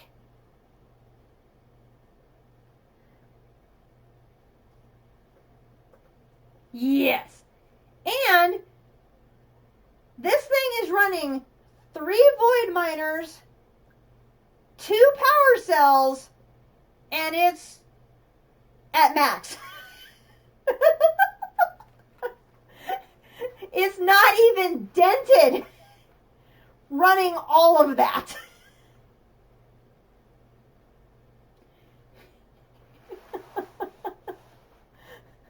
So it doesn't even notice they're there.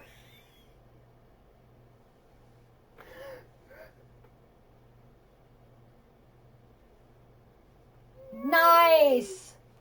You made a... I know. Yeah, I just have the one tier 8, and I'm basically running the hard stuff on my system is running off of this. And then the entire... This whole side of the room is running off of basically this.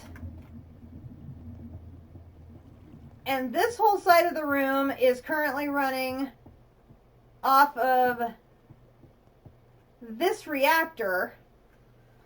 So what I really need to do is make more of those power cells and just link everything up to that one solar panel. I know, I don't know how I'm going to do that. I have absolutely no idea. Because, I mean, to me, 128 million capacity seems like a huge amount. I can't imagine a 3 billion capacity. I mean, that to me, that's insane. I can't. Oh, that was terrifying. I can't picture anything like that. I mean, my little things that I have here are just like. I mean, this has got energy storage of the 2.8 mil.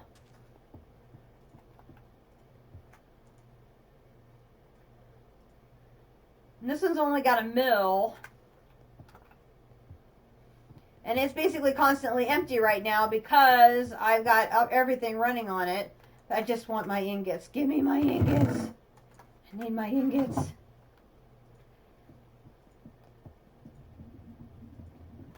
Which, I mean, we're not that far from it because once you get past this part here, you get to the choice between Venus and Mercury. Venus is the draconian planet. So if we go the Venus route, we're going to get the draconium. And then some sort of boss called a Spider Queen, which I'm very afraid of because I absolutely suck at combat. As proof of how much I suck at combat, from the leaderboards, number of deaths, 251 to 5.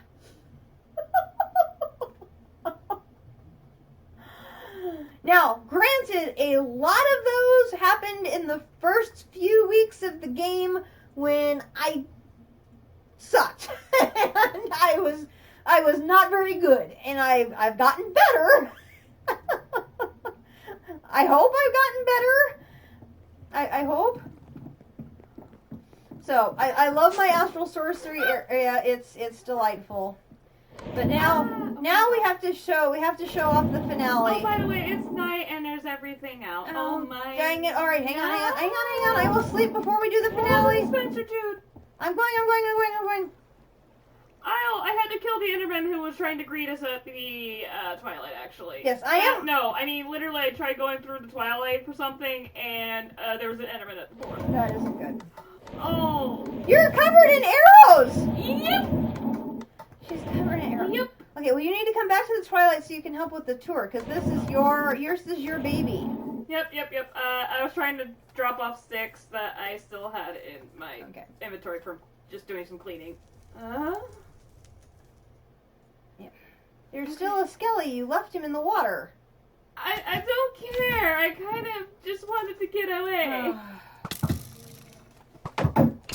Yeah, but now I have to deal with them. Look, Kobe.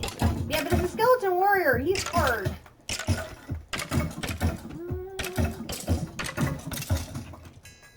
Oh, yeah, he gave me a loot bag. Fortunately, I have my bouncy bobble, so I am very bouncy.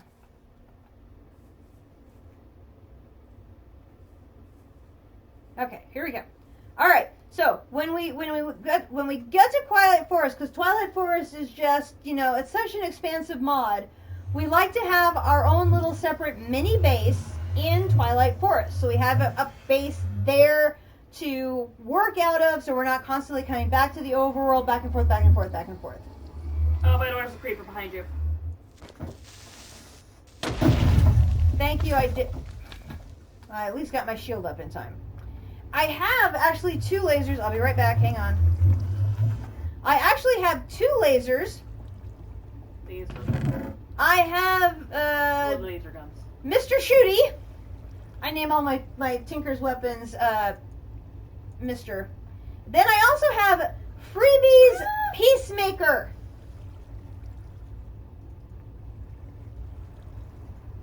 Yes. We've gotten so many of the artifact weapons. We've got the Hattori Hanzo. We've gotten the Bow of the Wyvern. We've gotten 2 of the Katana of the Ancients. Not 1. We have 2. The best thing I've gotten though is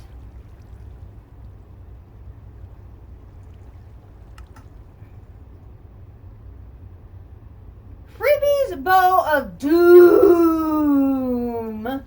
Multi-shot 2 with power 4 on it.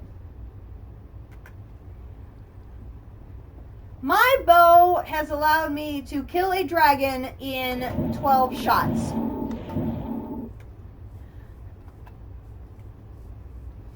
And I got it really early game. And that I would not have been able to advance as far in the game if I did not have this completely awesome bow. It had made, like, the battle with Gaia was a piece of cheesecake, because I just sat there and just shot her little butt with my bow, and it was just like, you're gone, bye! Did you go through already? Yes. Okay. Because apparently suddenly mobs want to spawn right near that opening, and I don't know why. I don't know either. Okay, I'm going through. So anyway, we came through to Twilight. And the first thing we do is we look around to figure. Oh, hello, Mr. Blue Sheep. We look around to figure out, okay, what sort of interesting, things are there in the area, and we happen to spawn right next to a Lich's Tower and a mushroom forest. Those mushroom forests that's all there. So we decided we're building a mushroom base. And it is the most coolest, most wonderful base you have ever seen in your life. The entire base is built on the top of mushrooms. It is wonderful. So we first of all, we have two friends. We have Batman and Robin. I don't have a name tag for Batman. Batman, why are you sulking in the corner with your head in the wall? Yeah, come say hello. There's Batman and Robin. These are our pooches. And they have their own little special dog house here in the Twilight. So this is Batman and Robin, our doggies. And then we have our little farm area here underneath the base. It's a very sprawling base. It's absolutely huge. But we started a little farm here, and why did you surround it with mycelium exactly? Just because you like mycelium? Yes. Yes, because she Mushrooms. likes more mushrooms. Yeah, because you never have too many mushrooms. Okay, so and the other thing that's very interesting about our spawn, which we just couldn't help but notice, was we have a neighbor. Yeah, as I said before, the Lich's Tower. We have a Lich's Tower for a neighbor. Like, right there is the Lich's Tower at spawn. So we worked that into the build, actually, which I thought was incredibly well done. So this, I kid you not, I think this is a Kumadori's masterpiece in building, because this is absolutely the most wonderful build ever. I absolutely love this. Oh, I had to go close some doors, so that's why I was like... Oh, did you go ahead to close doors? Yeah, I'm working on that right now. Okay, so we have... Keep talking. She's closing all the doors to make it... Yes. So, we have the foyer here, which is our entrance. And the entire thing is made on tops of brown mushrooms. Because they have this huge clump of brown mushrooms.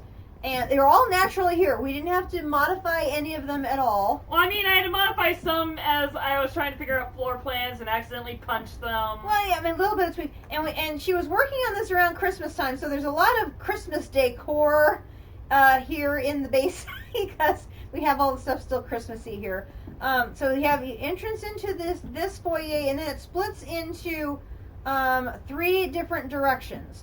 So here we've got a lot of paintings, decoration. She went to town on the carpeting, and all of these little decoration things. Oh, by the way, she loves jack-o'-lanterns for lighting. I should warn you, there's a lot of those. So we have chairs, we have tables, end tables, mini trees are hiding everywhere, and paintings and just everything. And then, this is not a bookcase. It is a door to a secret storeroom. Akumadori's favorite thing are framed anythings. So, framed doors, framed walls, framed fences, framed anythings, and so you can do framed stairs, everything. So, framed doors can be made to look like pretty much everything. So here you have a secret door that looks like bookcases. So here we have a study with a bed. It's sort of the guest room. Yeah, we pictured this one as being sort of a little guest room. We got, of course, more of the little hidden light fixtures. We've got paintings, and I love these little bedside and cabinets. trapdoors for frames. Those are framed trapdoors. Yeah, these are more frames to give them a different look. But all of these are extra storage. Oh yeah, no. Mom kind of freaked out when she realized they were actual storage things. Yeah. Oh, I mean, all the storage, and then all of these extra swords and stuff are being used with a glass item frame, so that it looks like it's hovering on the wall, because the item frame becomes invisible. Love that feature. So you can just hang things invisibly on the wall. You can make things invisible resting on like an anvil, so it looks like the item is just sitting on the anvil.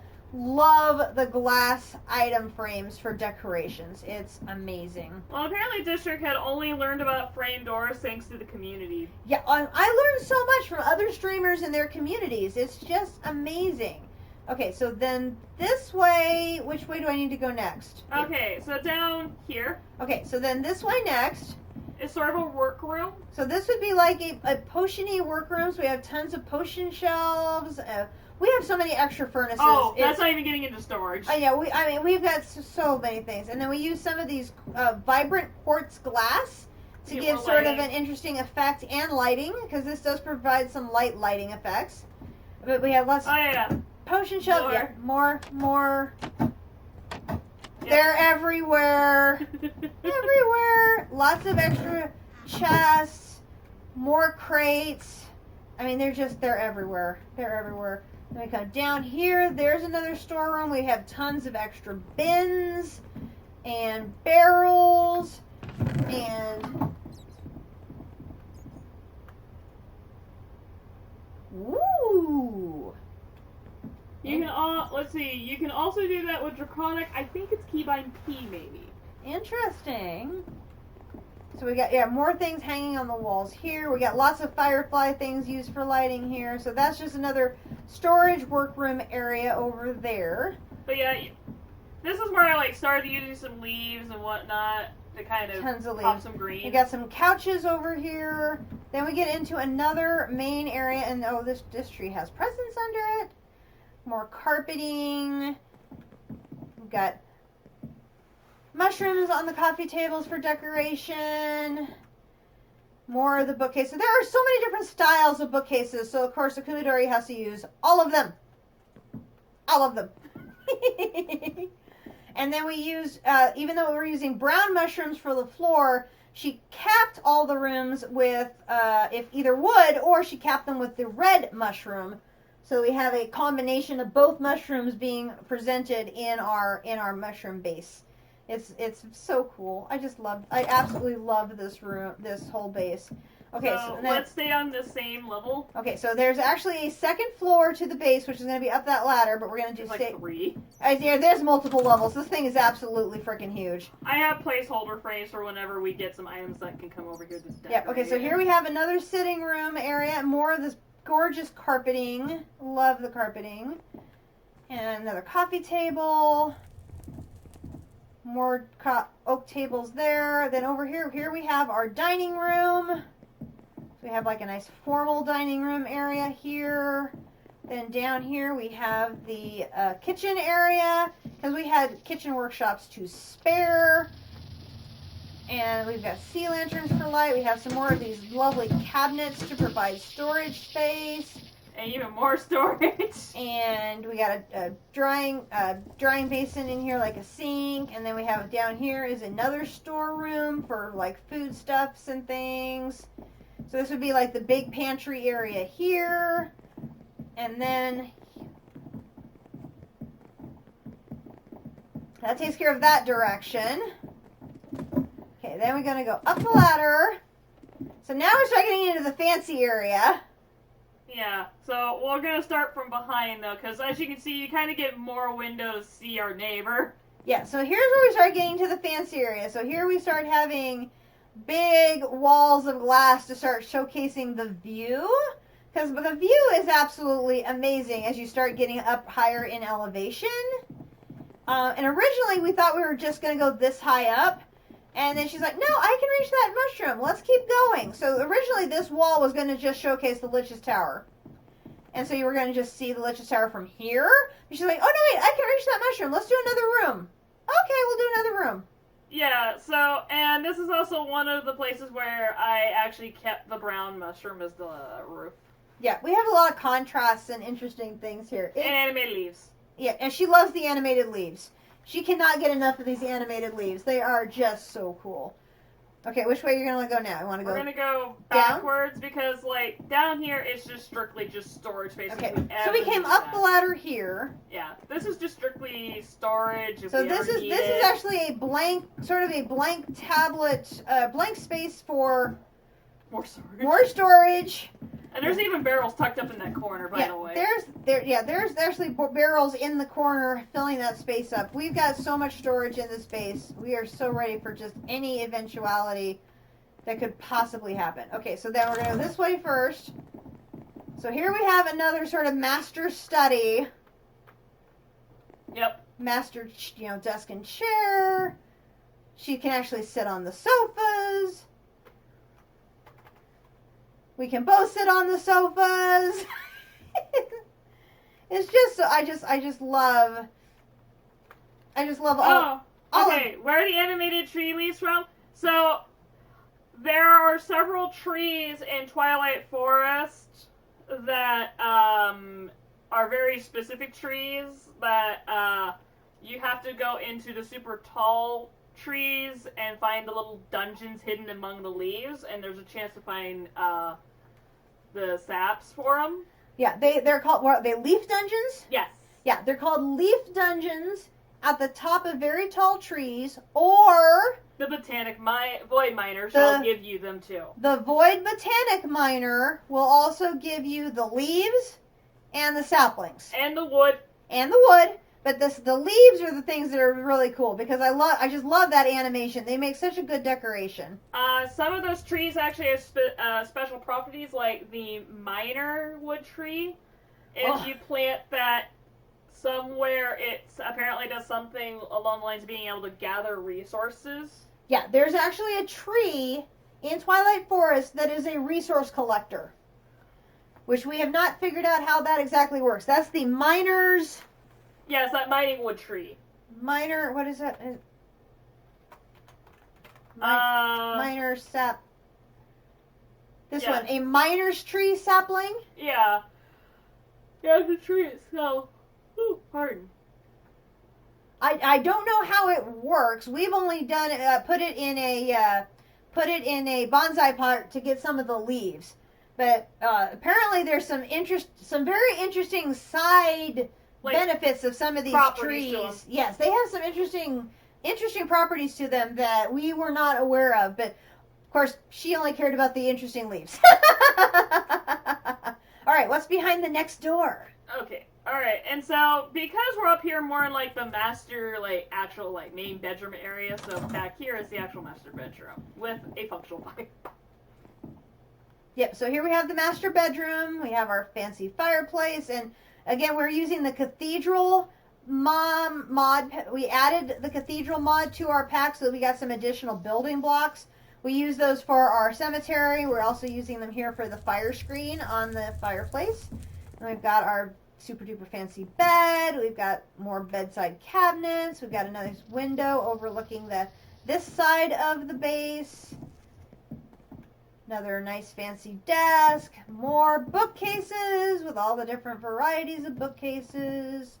And I kind of had one map piece. More extra storage in here. Yeah, I'm not familiar with it either. We haven't tried using it because goodness knows we're getting enough resources from all the other things as well. And then here we have a map used as decoration showing the immediate area around our base. We got a window looking out that way.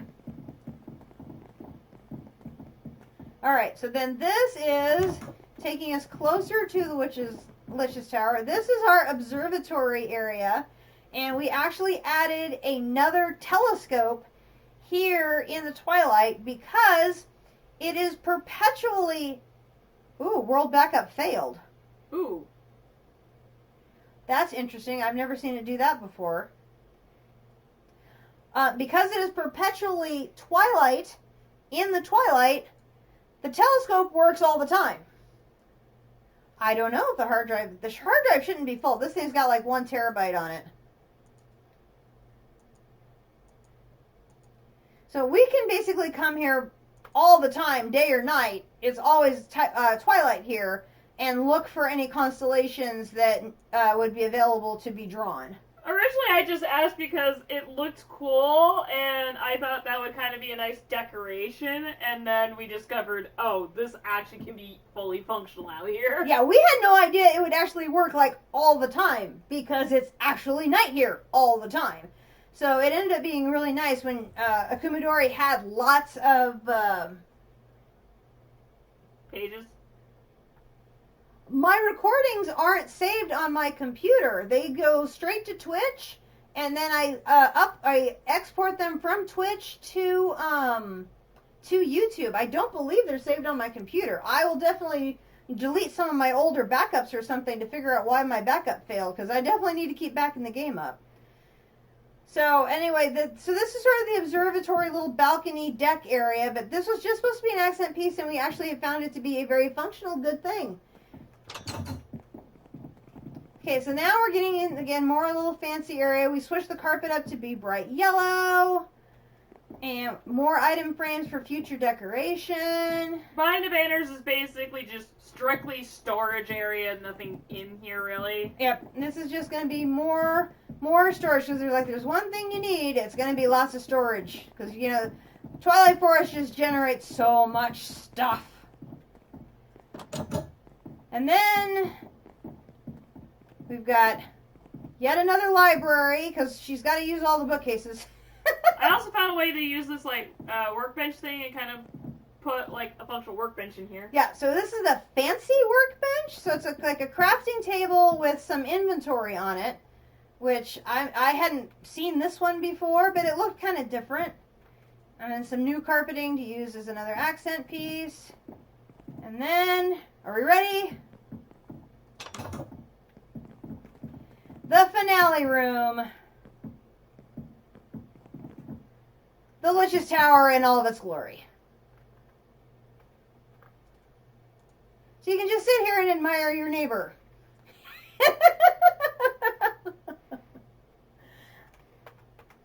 Say, hey, neighbor, how you doing? Oh, wait, you're not there anymore. I already defeated you. Well, anyway, I can admire your house. Because needless to say, when I needed Steel Leaf, I was working my way through the quests. I used that Lich Tower to take care of the Lich. Because it was very annoying, because there would be times when you'd be on this end of the base and Akumidori would run into the yellow barrier. Because we hadn't completed the quest line yet. It was very, very annoying. I hadn't had any problem with it, but apparently sometimes she would. We have some decorative trapdoors. We've got some mystical flowers in pot. And she just went to town on decorating it to the nines. And we've got so much storage in here. And I need a roadmap or her to lead me out because I can't remember the way. It's just so big. And I didn't anticipate that she was going to be able to get this much base on top of mushrooms.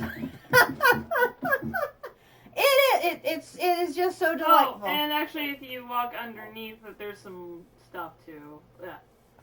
I would say she even decorated a little bit underneath here too.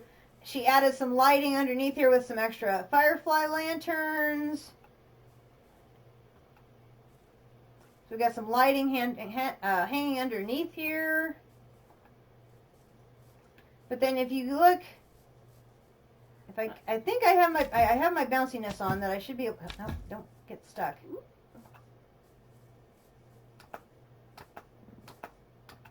I need to not fall and die.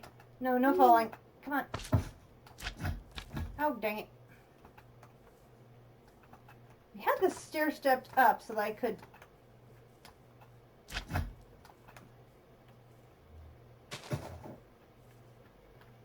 It's just an amazing build. It totally is, and it's just, it gives us all the space and storage and everything we could need when we're adventuring here in the Twilight Forest. And we don't necessarily have to keep bringing all the stuff back. Some of it we did, because we need our steel leaf. But we have our own little dedicated kitchen here. We can have our own dedicated food stuff here. We could, adventure all we need to right here in Twilight Forest. And then our spawn is also kind of crazy because, no, don't fall in, don't fall in, don't fall in. We literally... Oh, I put some dirt up just to kind of keep us from accidentally. We spawned... Right by a ravine? Next to a ravine down to bedrock. Which is like, okay, that's different. Also located in the Twilight is my cobble mine. Yeah, she's already been working for quite a while on working on the ultimate furnace. Well, just getting compressed cobble. It requires 6 times compressed cobble, several blocks of it. But it didn't help that for Defenders of the Earth quest line also requests compressed cobble, so I had to basically work towards that. Like, sidetrack to work on that to complete the Defenders of the Earth quest line. So we basically ended up with a big giant hole in the ground in Twilight Forest. It's basically become the cobblestone mine. I have my original mine still here. It's underneath the base. Oh, here's something funny. One of the quest rewards gave us blue ceramic tile. When we updated the game, it turned black. Have no idea why. It's still black. It's... For a while, it fixed itself, and we had like a weird stripe thing also. Yeah, we had alternating blue-black, but now it's all black. It's just the weirdest thing. And it's black for both her and I. It's the strangest visual glitch I've ever seen. It is bizarre. But you can now witness what I have been struggling with for days.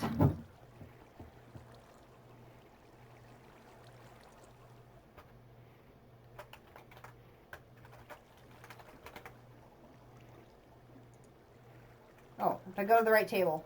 That would help. That would help. Da da da da da da da. Boom!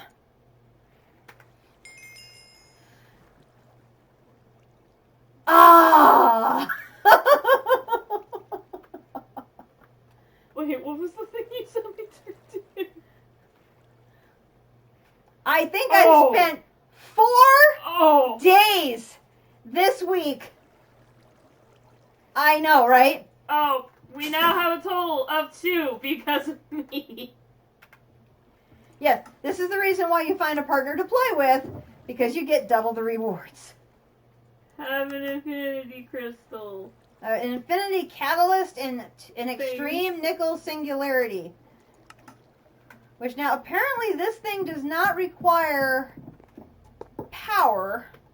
You literally just put the blocks in and it's going to make something. So I'm going to add it down here so it's close to the blocks. But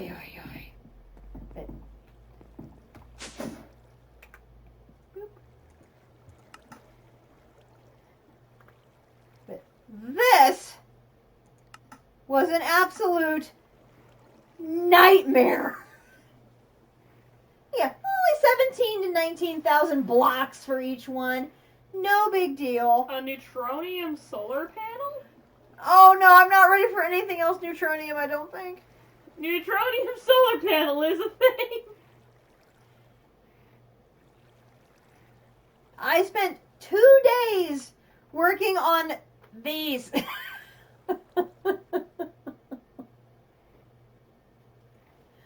I would not have been able to do those without you, sir, and your auto crafting lessons. And so I thank you so much for what you have taught me, because without everything I have learned from you, I would still be working on those.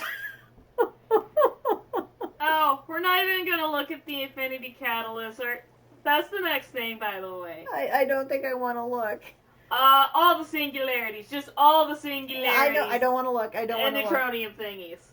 Because this thing is like 1 billion of these things, which is 1 billion of these things, which is 1 billion of these things, which is 1 billion of these things. What's the I? Oh yeah, that's 1 billion of these things. Oh. Hence the reason you want the gas seeds. That's my favorite part. Learning from each other and sharing what we come up with.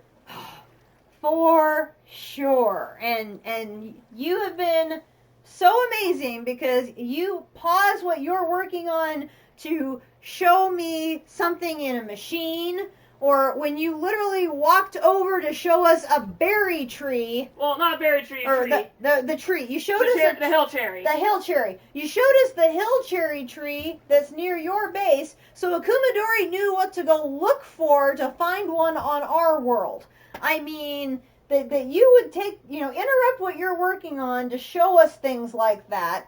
It means the world, and it's helped us progress in so many ways, because I would not be able to be dipping my toes in the auto crafting world if I haven't been able to learn from you what I have so far, and that I've been able to return the favor by showing you the value of the fusion multi-block, and give you the heads up about the gas seeds and why you're wanting to start those now, and things like that. It feels like I'm able to pay you back in some way by sharing that information, and it just feels so good that we're able to help each other through this hard part of the game, because it's hard. I mean,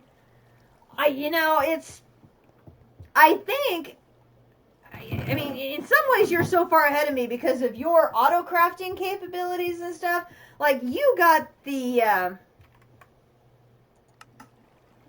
I joked on the stream, you literally had that done in 15 minutes.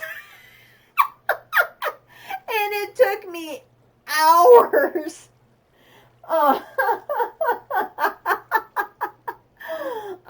But that's because you have all that auto crafting already set up, the infrastructure. You have all that infrastructure already set up, and it's extremely valuable. And because I have a little bit of knowledge set up in how to do that, I was able to come in here and set up all of this auto crafting here. So the Eye of Ender, the stabilized metal, the lump of Galgador, the raw hardener, the hardened mesh, and the Eye of Galgador. Because I had moved all the microchip and everything downstairs, I was able to set up all these recipes up here in my main system and autocraft all of that stuff here. And all I had to do was be running up and down and everywhere to get the base ingredients and bring them here to the system to keep it running. So, it's not auto-crafting to your level where you have your RS system plugged into all the end machines and all the inventories. But, oh dear. What? But at the same time, he just ran out of diamonds trying to craft growth crystals. Oh. Do you have your diamond seeds yet?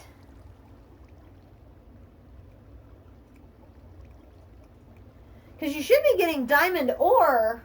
Yeah, between diamond seeds and the diamond ore coming out of the void miner.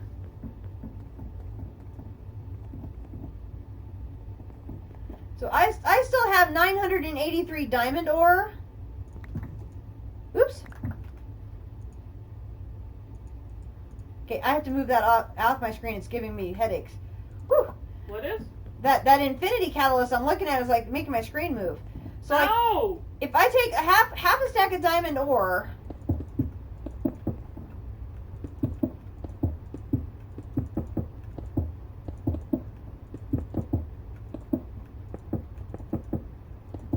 This is my favorite part of the room to do this because I have so much space.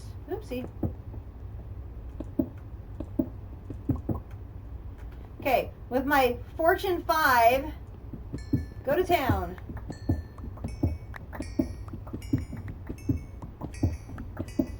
It was ironic. Oh man. Well, I mean, at least you didn't run out of clay again. Resource miner. I'm not saying. I'm just saying. Oh man. I know. But yeah, I mean, we So, really. my- oh, that's on the list for tomorrow. I know. So my half a stack of diamond ore, I got a stack and a half of diamonds with my Fortune 5. He was putting growth crystals on them. Oh no! My God. Well, I'm glad to hear it's on the list for tomorrow.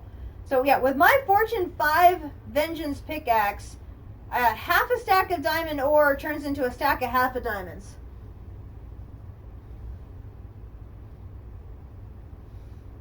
I absolutely love my Vengeance pickaxe. This thing with that Fortune 5 is just one of the best tools I have for any of the ores that would drop things like, so diamonds,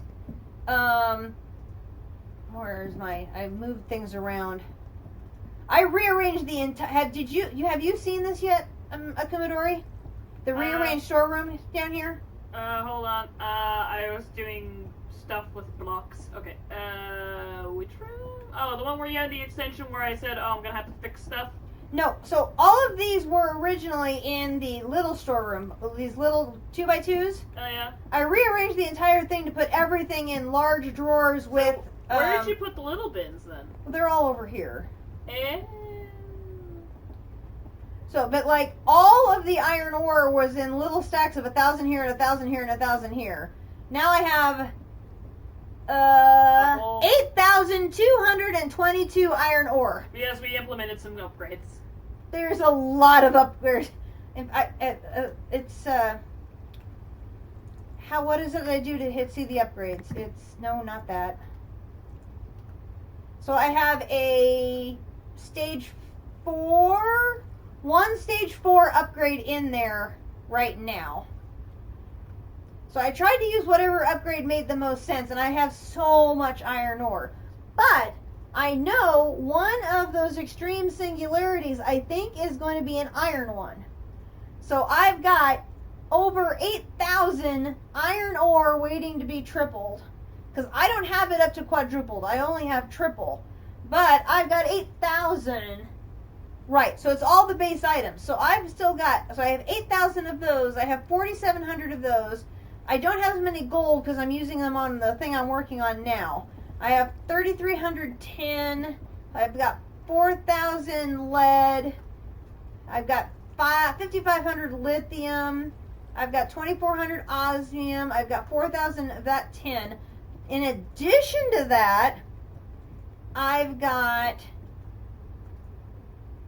iron, tin, copper over here that came off of Mars. So I've got a whole additional thing of resources over here from the Mars ores to add into that too. So that's a lot of ingots.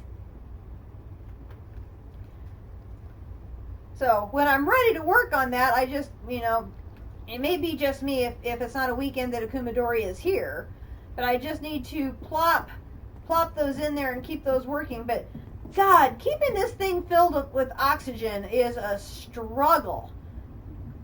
Because this darn thing can't keep up.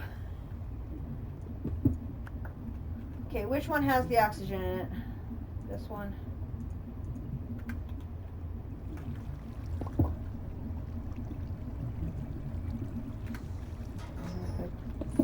Over there.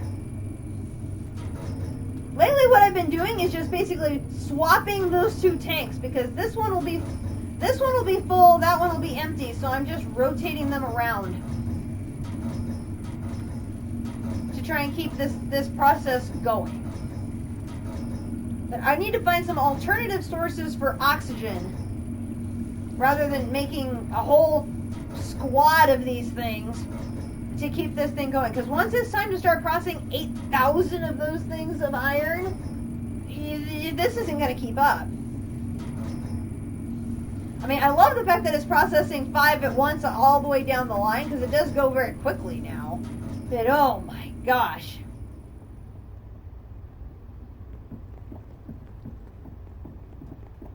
You know, plus I do have my iron, I have iron essence here too. There's probably at least 2 drawers, if not 3 drawers of iron essence, because I think I still have the iron seed going over here. Yeah, so like it helps that we've had like multiple means of producing iron. Yeah. Well, I think I left the iron over there because I knew I was going to need a lot of iron in the future, so I have it still growing in the... Oh, I didn't even realize you had that one drawer up here still, when you have like that system. Oh, yeah. Like your compacting thing. Like this should have went down. Well, no, because this one's handling the essence coming from the garden. No. It's backed up in it. It's full. Well, that one's... It's full. Well, oh, does this not reach over to here? Correct. Oh, shoot, the drawer controller can't reach that far over? Correct. See that there's a blank? No, it's blank because this one's a three drawer. But, no. I walked over here at the start of the tour, and it was completely filled in essence. Oh, yeah, but it should reach over there. There's a lot. Oh, dear. 1, 2, 3, 4, 5, 6, 7, 8, It's not 9, quite reaching. 10! I've been having to move the dirt essence over here because I'm struggling to put it in here. It should reach. It wasn't reaching? I don't know why it's not reaching. I mean, I know it gets backlogged because it just... Yeah, no, see, it's not moving. If I put this in... If I click this on here, will it reach? Yeah, it's reaching. Yeah, it's not getting to it. Yeah, it's reaching it now. I think it's just not able to keep up because the pipe can't keep up. You know, I'm gonna It's the pipes. It's the pipe. The pipe. These item ducts. Yeah. The item ducts can't keep up. Well, now do I have this? I have it going at moving at 8 at a time. So it's moving as many units as it can. I think I'm just growing Infernium so darn fast now with those 2 growth crystals underneath it plus the sprinkler. I think it's just growing Inferium faster than it can move. You also partially need to start moving it down here to your little crafting thing since you're automating the block combo. Yeah, I normally I would have done that today, but since we're giving the tour, that sort of took priority. Oh, and I'm just sitting here like randomly doing stuff in the background of like what's happening here. Impulse, IMPULSE.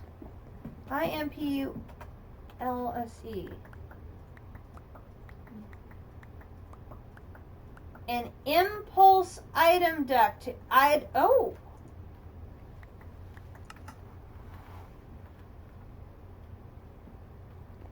And a what? An impulse item duct. I'm clicking on impulse item duct, but when I click to the carpenter, it's showing me... Oh, there's 2 pages. Ah, there we go. Impulse item duct. To transfer items more rapidly. Ah! Okay, so we probably need to upgrade the pipeline from the chest from regular item duct to this impulse kind. Excellent. Okay, good to know. We can definitely do that. But yeah, so my goal is to get both of the 2 multi-blocks from alchemistry, the fusion and the fission, set up on this side of the room so that I can start breaking down those chemicals to use for ancient dust production. Yep, something else on the list! Most definitely we will have something else on the list. So that is the grand tour of the base. So it's nowhere near as elaborate or spread out or well connected as far as cables as what you have, District. In part because I don't know how to do that all yet. And you know, so much of what I have done in the past is done manually through the crafting tables and through the various machines and me running back and forth between everything. But I am learning. So like I said, I would not have been able to get all of this set up and have gotten those 4 blocks of needed for my extreme singularity crafter if I hadn't learned what I did. Yes, well, that I'm either more patient or more insane. I'm not sure which it is.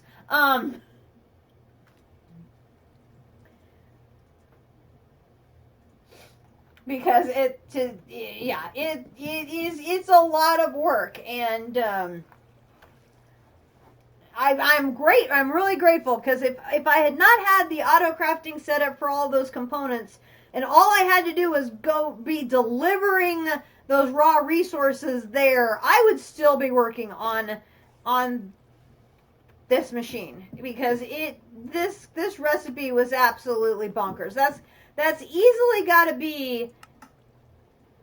I think that's got to be the craziest recipe I've done yet in this game.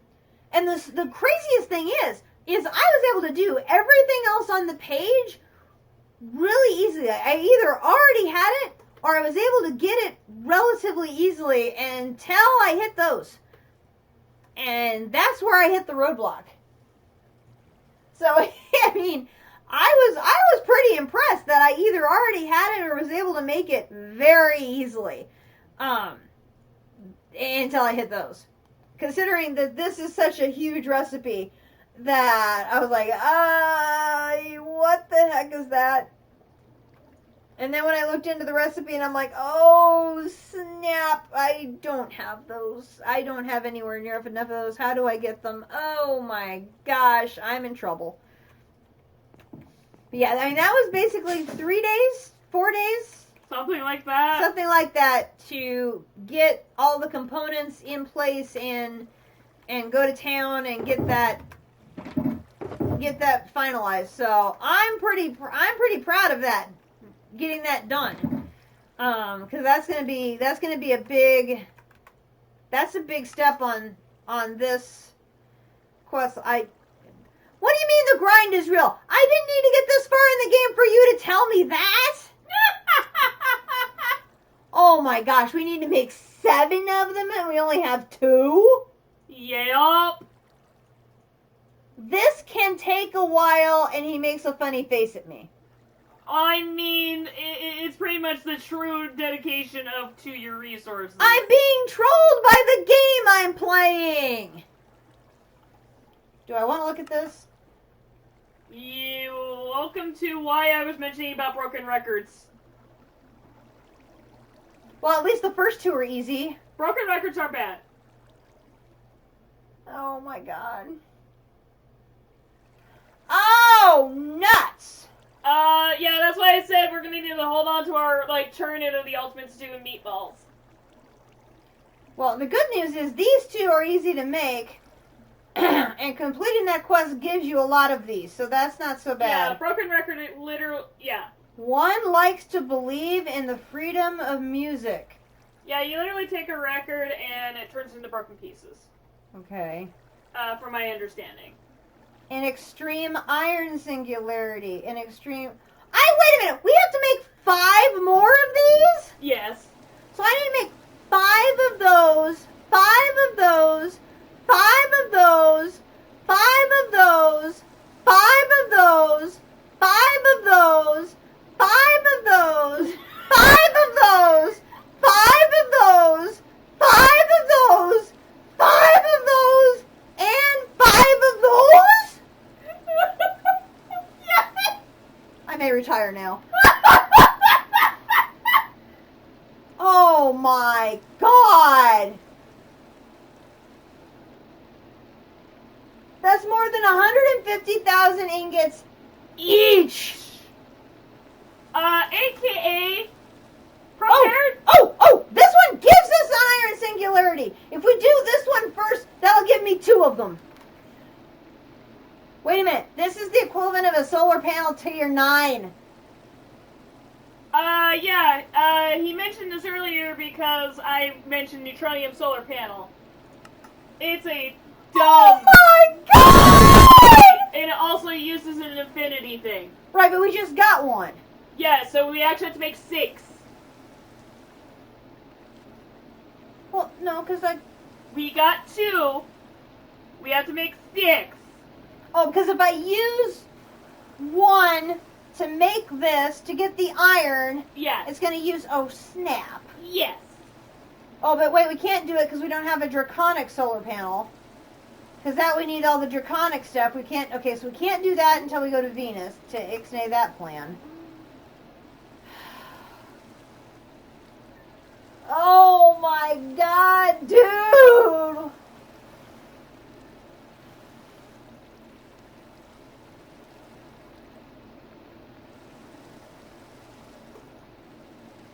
I'm going to have to go back and watch your stream on the 5 times ore processing, or find a way to make more oxygen to keep my 3 times going longer.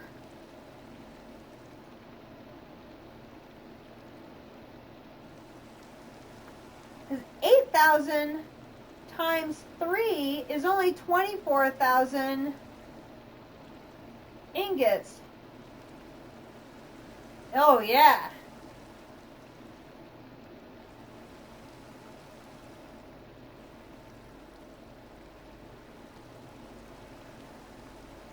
Oh, that's insane.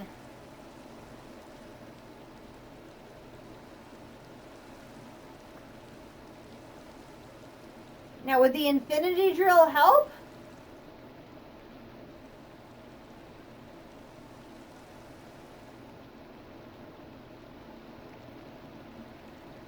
I guess what's a better priority?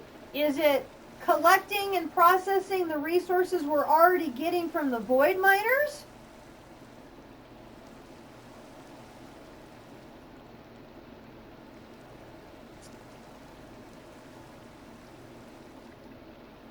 Yeah, that's what I'm thinking. So what's going on? I'm trying to figure out what... Because I think instead of prioritizing going to Mercury or Venus... Well, how are you getting the draconic seed stuff? Well, the draconic stuff would be going to Venus, because that's where draconium is on Venus. But if I shift my priority instead to working on these singularities, I need to focus on maximizing my resource processing. Let's see. It also said the little pocket dimensions, so you can build worlds made of iron blocks, etc. Right.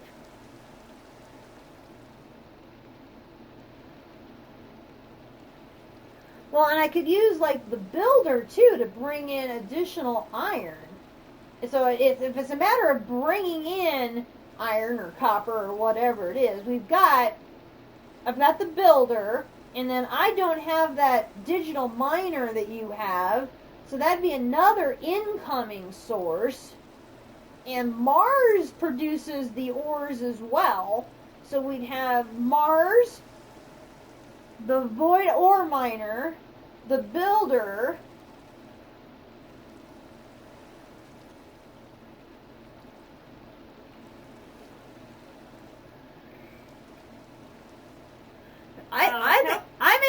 I may have to go into the figuring out the mechanism set up to quadruple and then quintuple the ores, so that the ores I'm getting the most bang for my buck out of them, because then my 8,000 ores, instead of being 24,000 ingots, would be 40,000 ingots. Apparently Kepler 22b has iron blocks in World Gen. Yeah, but that's like a tier 10 rocket, isn't it? That's like endgame to get to that rocket. But yeah, no, it sounds like he's working towards the doing the quintuple processing thing. Yeah, well, he has quintuple going.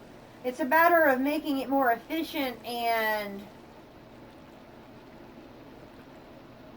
But you've been using the quintuples on the rare ores, right? Yeah, you've been using it on the rare ores.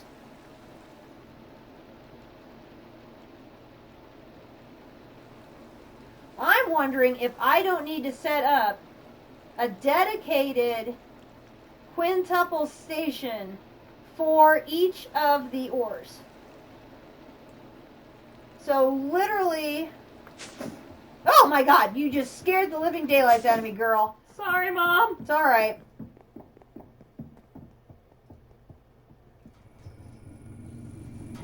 I wonder if I need to set up a separator and a line of machines, including the extra ones at the beginning that would make me go from 3 to 5, and set one line up purely for iron.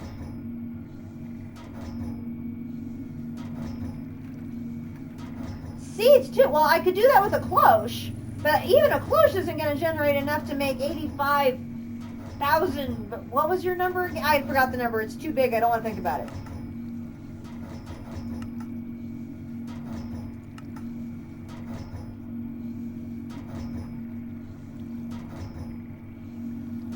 I'm wondering if that's...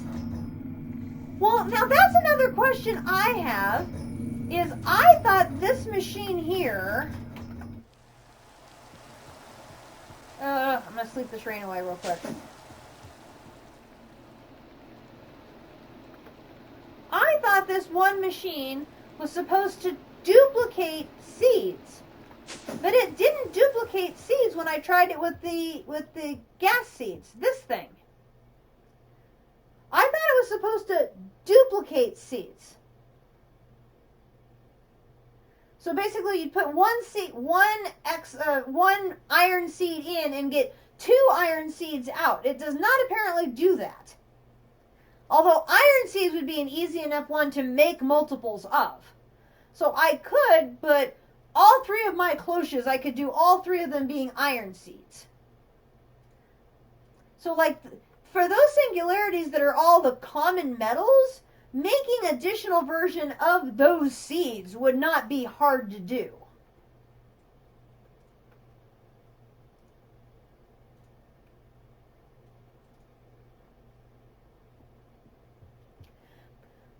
But I thought this was this machine's purpose. I thought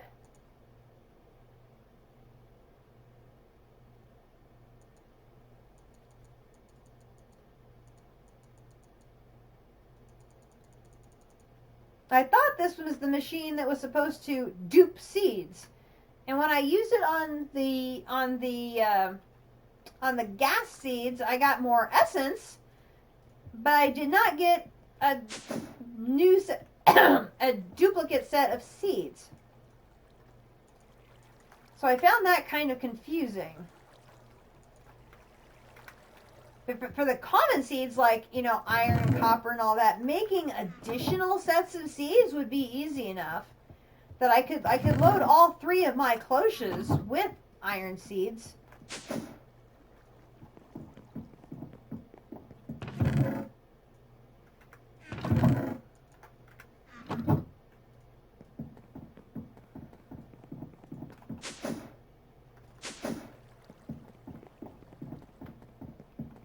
And I know I already have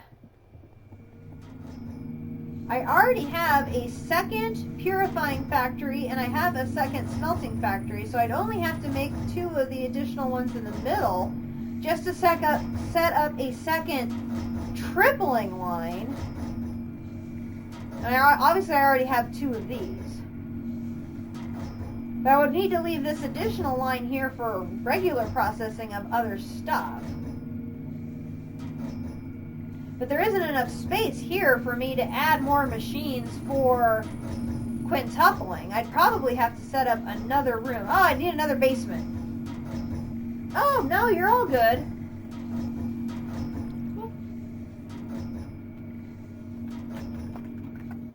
I was trying to figure out. I'll just repeat what I said because I'm not sure when you dropped out. I thought this machine duplicated seeds. Yeah, I'm gonna need a super sub basement.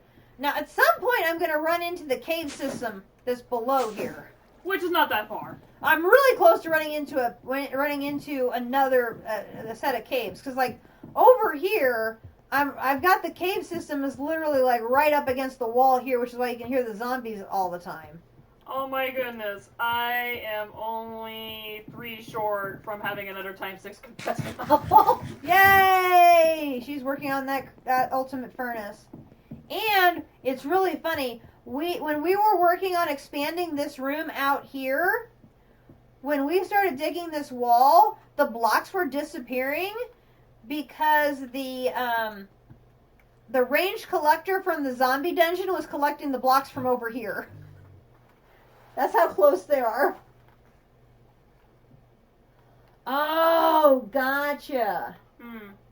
You get one back to grow again, then you may get a second one. So it's not a guarantee. There's a small percentage chance of getting a duplicate. Gotcha. That makes sense. So I'm trying to figure out, do I leave this in place for tripling my other ores and start a sub basement to set up quintupling with a whole new setup for the common ores for purposes of this?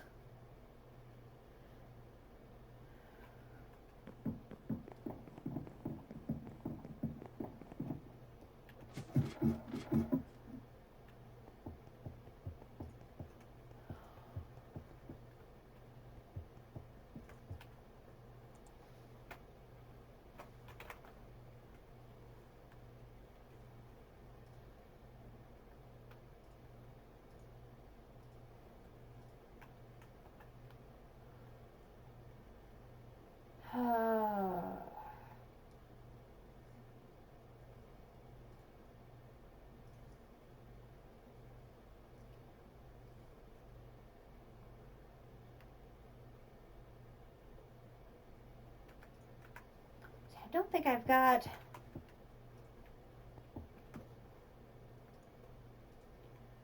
Yeah, I'm going to have a hole here you're going to have to help me patch to, I think.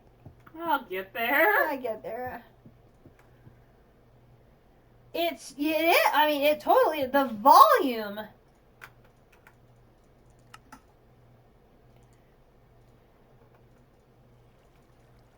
$18.3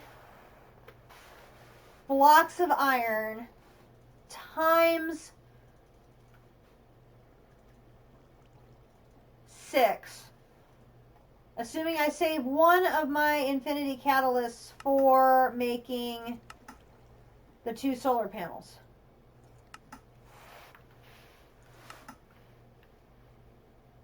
So if I keep one, I'd have to make 6 more of these. So that would be 6 of those. It's totally overwhelming.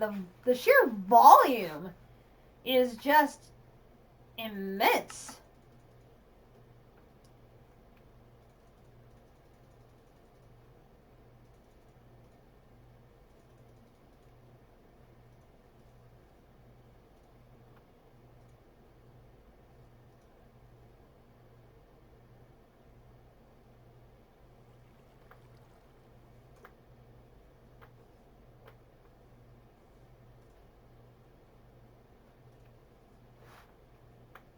But yeah, so wow. Oh yeah, we'll figure it out. I mean, it's a matter of figuring out ways of making the production more efficient and maybe less hands-on. Like, I gotta figure out, if there's alternative sources for the oxygen than this.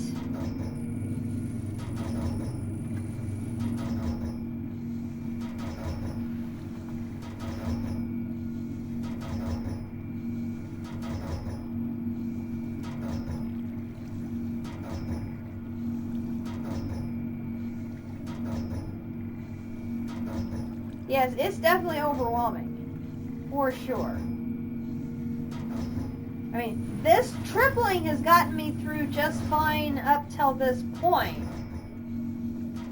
And then the closures have helped tremendously too, because they do generate at a good clip. But even that, I can't imagine is going to produce that level. For a single one, maybe, but then across that whole broad spectrum of them?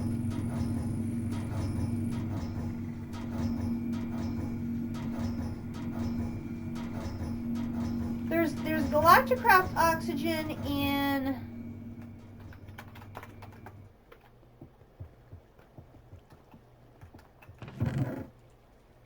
So this one, but this only holds like 6,000.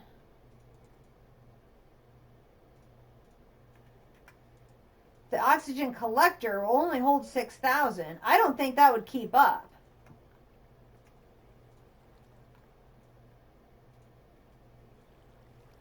Oh, there's something else in Galacticraft? This is the only thing for oxygen I'm familiar with. Oh, the gas upgrades. That's what I need to work on.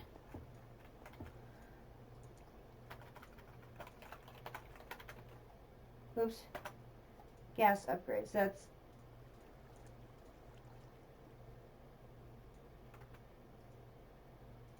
That's this one.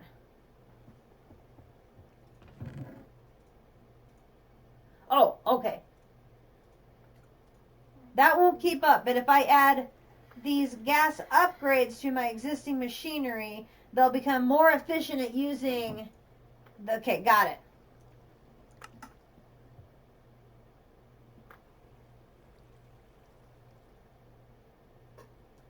And that's completely doable. I just need to get my plastic production going again.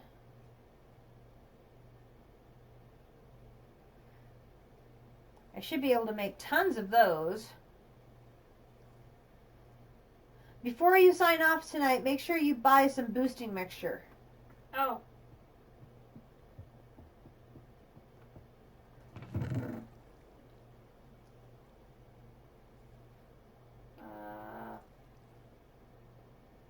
Okay.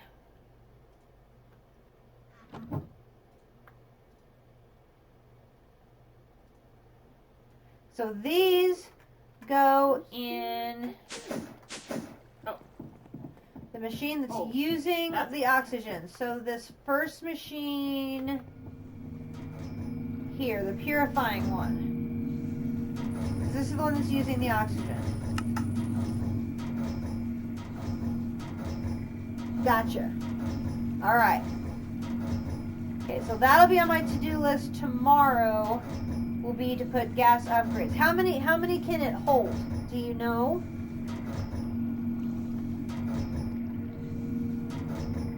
Eight. Okay. So I need to get 8 gas upgrades. I'm writing this down on a piece of paper right here. 8 gas upgrades for the purification machine. That'll help me remember tomorrow. Okay. Improves the efficiency times 10. Oh, that'll be huge. That'll be absolutely huge. And I have a second purifying machine already. It's upstairs, I think.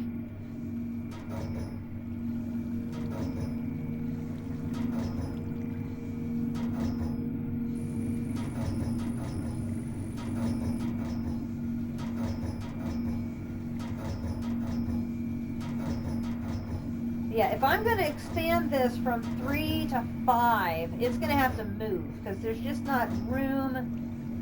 I mean, there's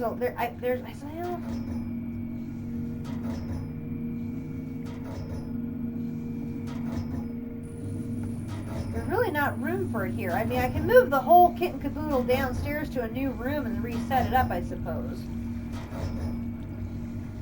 Then I'd probably lose the ethylene and stuff that I have built up.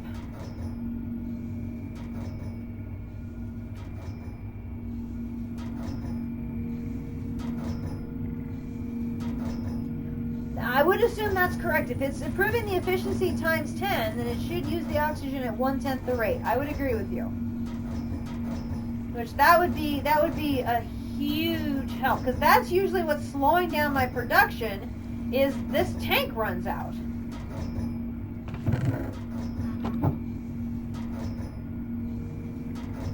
Okay, that doesn't get processed that way. That doesn't get processed that way, and I don't think that does.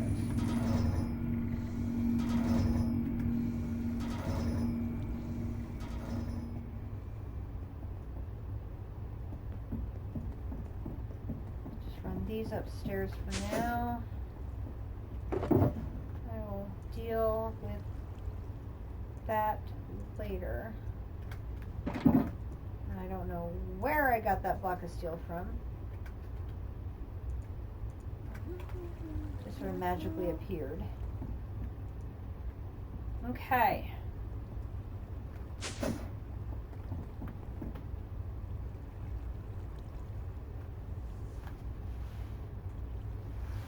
Well, power I should be okay on, because they are not touching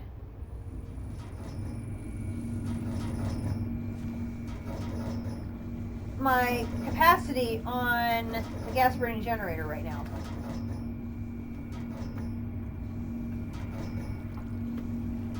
So the hydrogen tank is full, and this is full, and that is full. So right now the power source would be able to handle more. Yeah. So far so good there.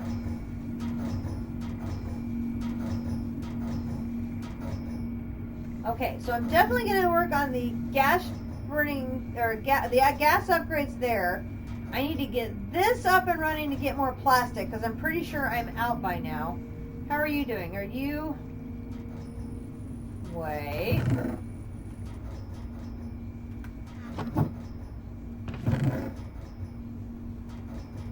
Nope, still 2 of them going through. Okay. Okay.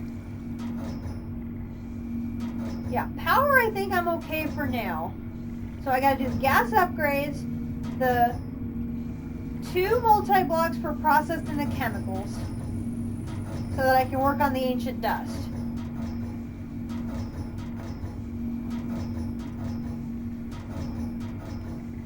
Because I've got the cores already. Now where did the compressed obsidian come from? Are you throwing things in my inventory or something? Well, I should be. Stuff is like magically appearing in my inventory. I don't know. I'm just running around doing things. Oh, I bet I had leftover after I did that. Yeah, because like I also was doing like some other So I've got 60. combinings. Okay, I got 64 plus 6, so I've got 70 of the 98 of those done. And then I just need the...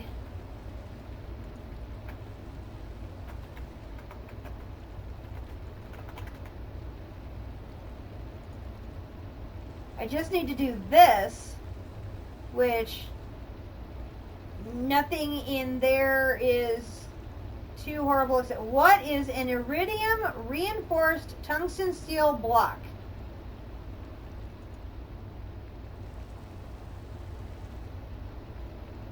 Okay, phew, that's not awful. Titanium and chrome plates, that's not awful. That's completely doable. So I would say tomorrow I'm going to have the first of the multi-blocks done. And then there's another set of 93 plus 3 plus 1 to do for the other one.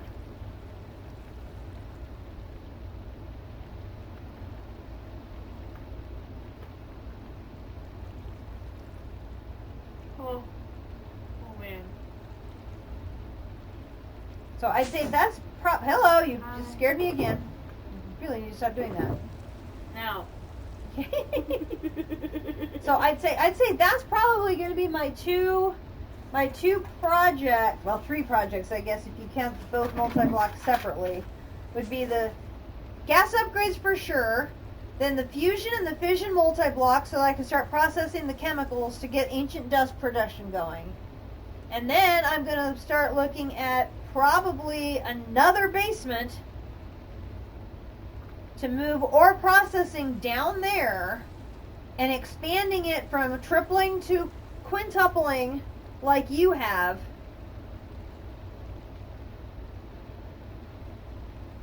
To maximize every block of ore that I have.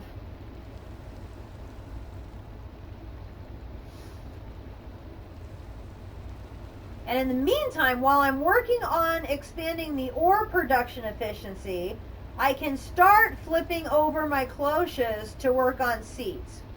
So I could have like all three start working on the iron.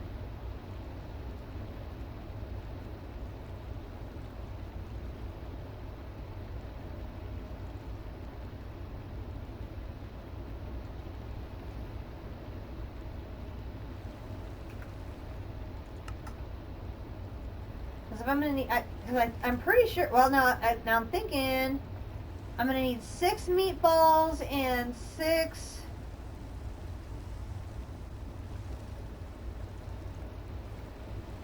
I've got 13 of the ultimate stews, but I only have 3 meatballs, so I'm gonna need to make 6 more meatballs.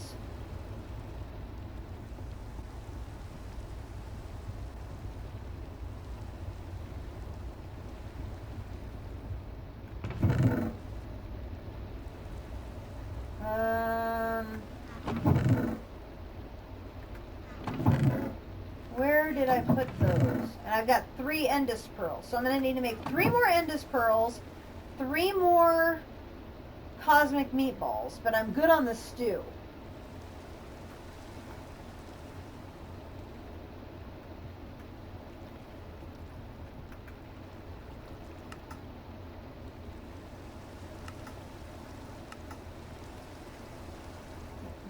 Those are easy, those are easy.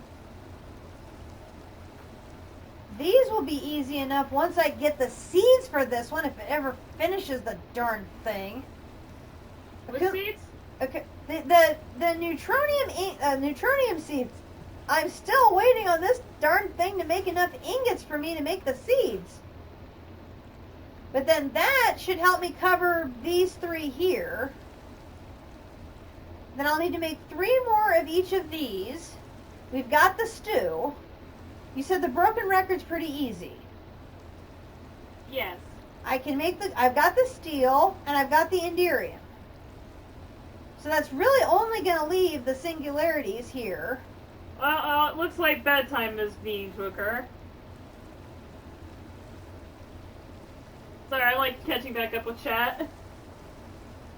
Oh, dude. Well, I appreciate you staying up and chatting with us and staying for the full tour so much. It was so nice having you on my stream for the first time and getting all this input and talking through, since you're going to be in the same place before too long.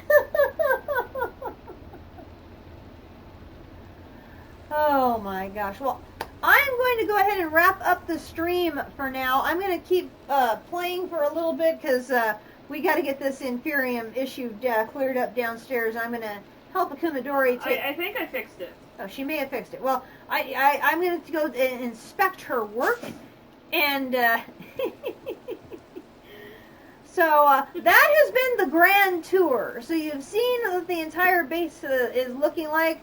Our expanded, my astral sorcery area, the expanded base in Twilight Forest, and I really appreciate everybody from District's streams, that community coming over and joining me in our tour. Thank you also to Akumadori's friends for hanging out and lurking and joining us as well. It was so nice to have you guys here as well, and it's been great. I'm going to save the loot bags that are in the chest for tomorrow night's finale.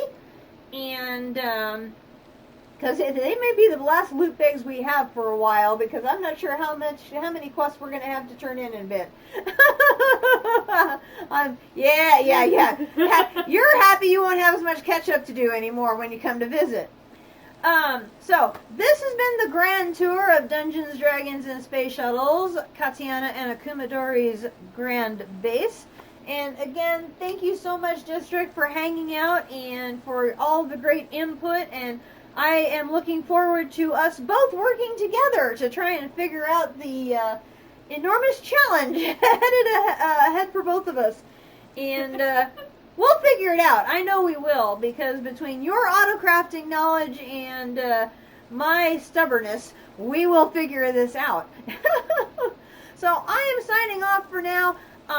This is going to get uploaded to YouTube, and a link will be put on District's Discord, so that anybody in his community who didn't get to join us tonight will be able to watch it. And hopefully, if you have any questions or comments, you can leave those on the video, and I will be happy to answer them and take any input or suggestions or anything like that. And especially about how we're going to get to a million of these ores and things. Oh my gosh, I'm a little intimidated. Anyway, thank you so much again for joining us. This is probably the most people we've ever had on one stream. I think we ended up at 7 or 8 at one time, which is absolutely huge and very exciting for me, because at most I've maybe had 2 or 3. So to have 7 or 8 people here at once was very exciting and a lot of fun for me. So that's Akumadori. I'm Katiana. This is Dungeons, Dragons, and Space Shuttles. And again, thank you all so much for joining us on this special Friday edition. And we will be back tomorrow afternoon after District is done streaming with our normal Saturday edition of our stream. Thank you again, and we will see you tomorrow. Take care, everyone. Bye-bye.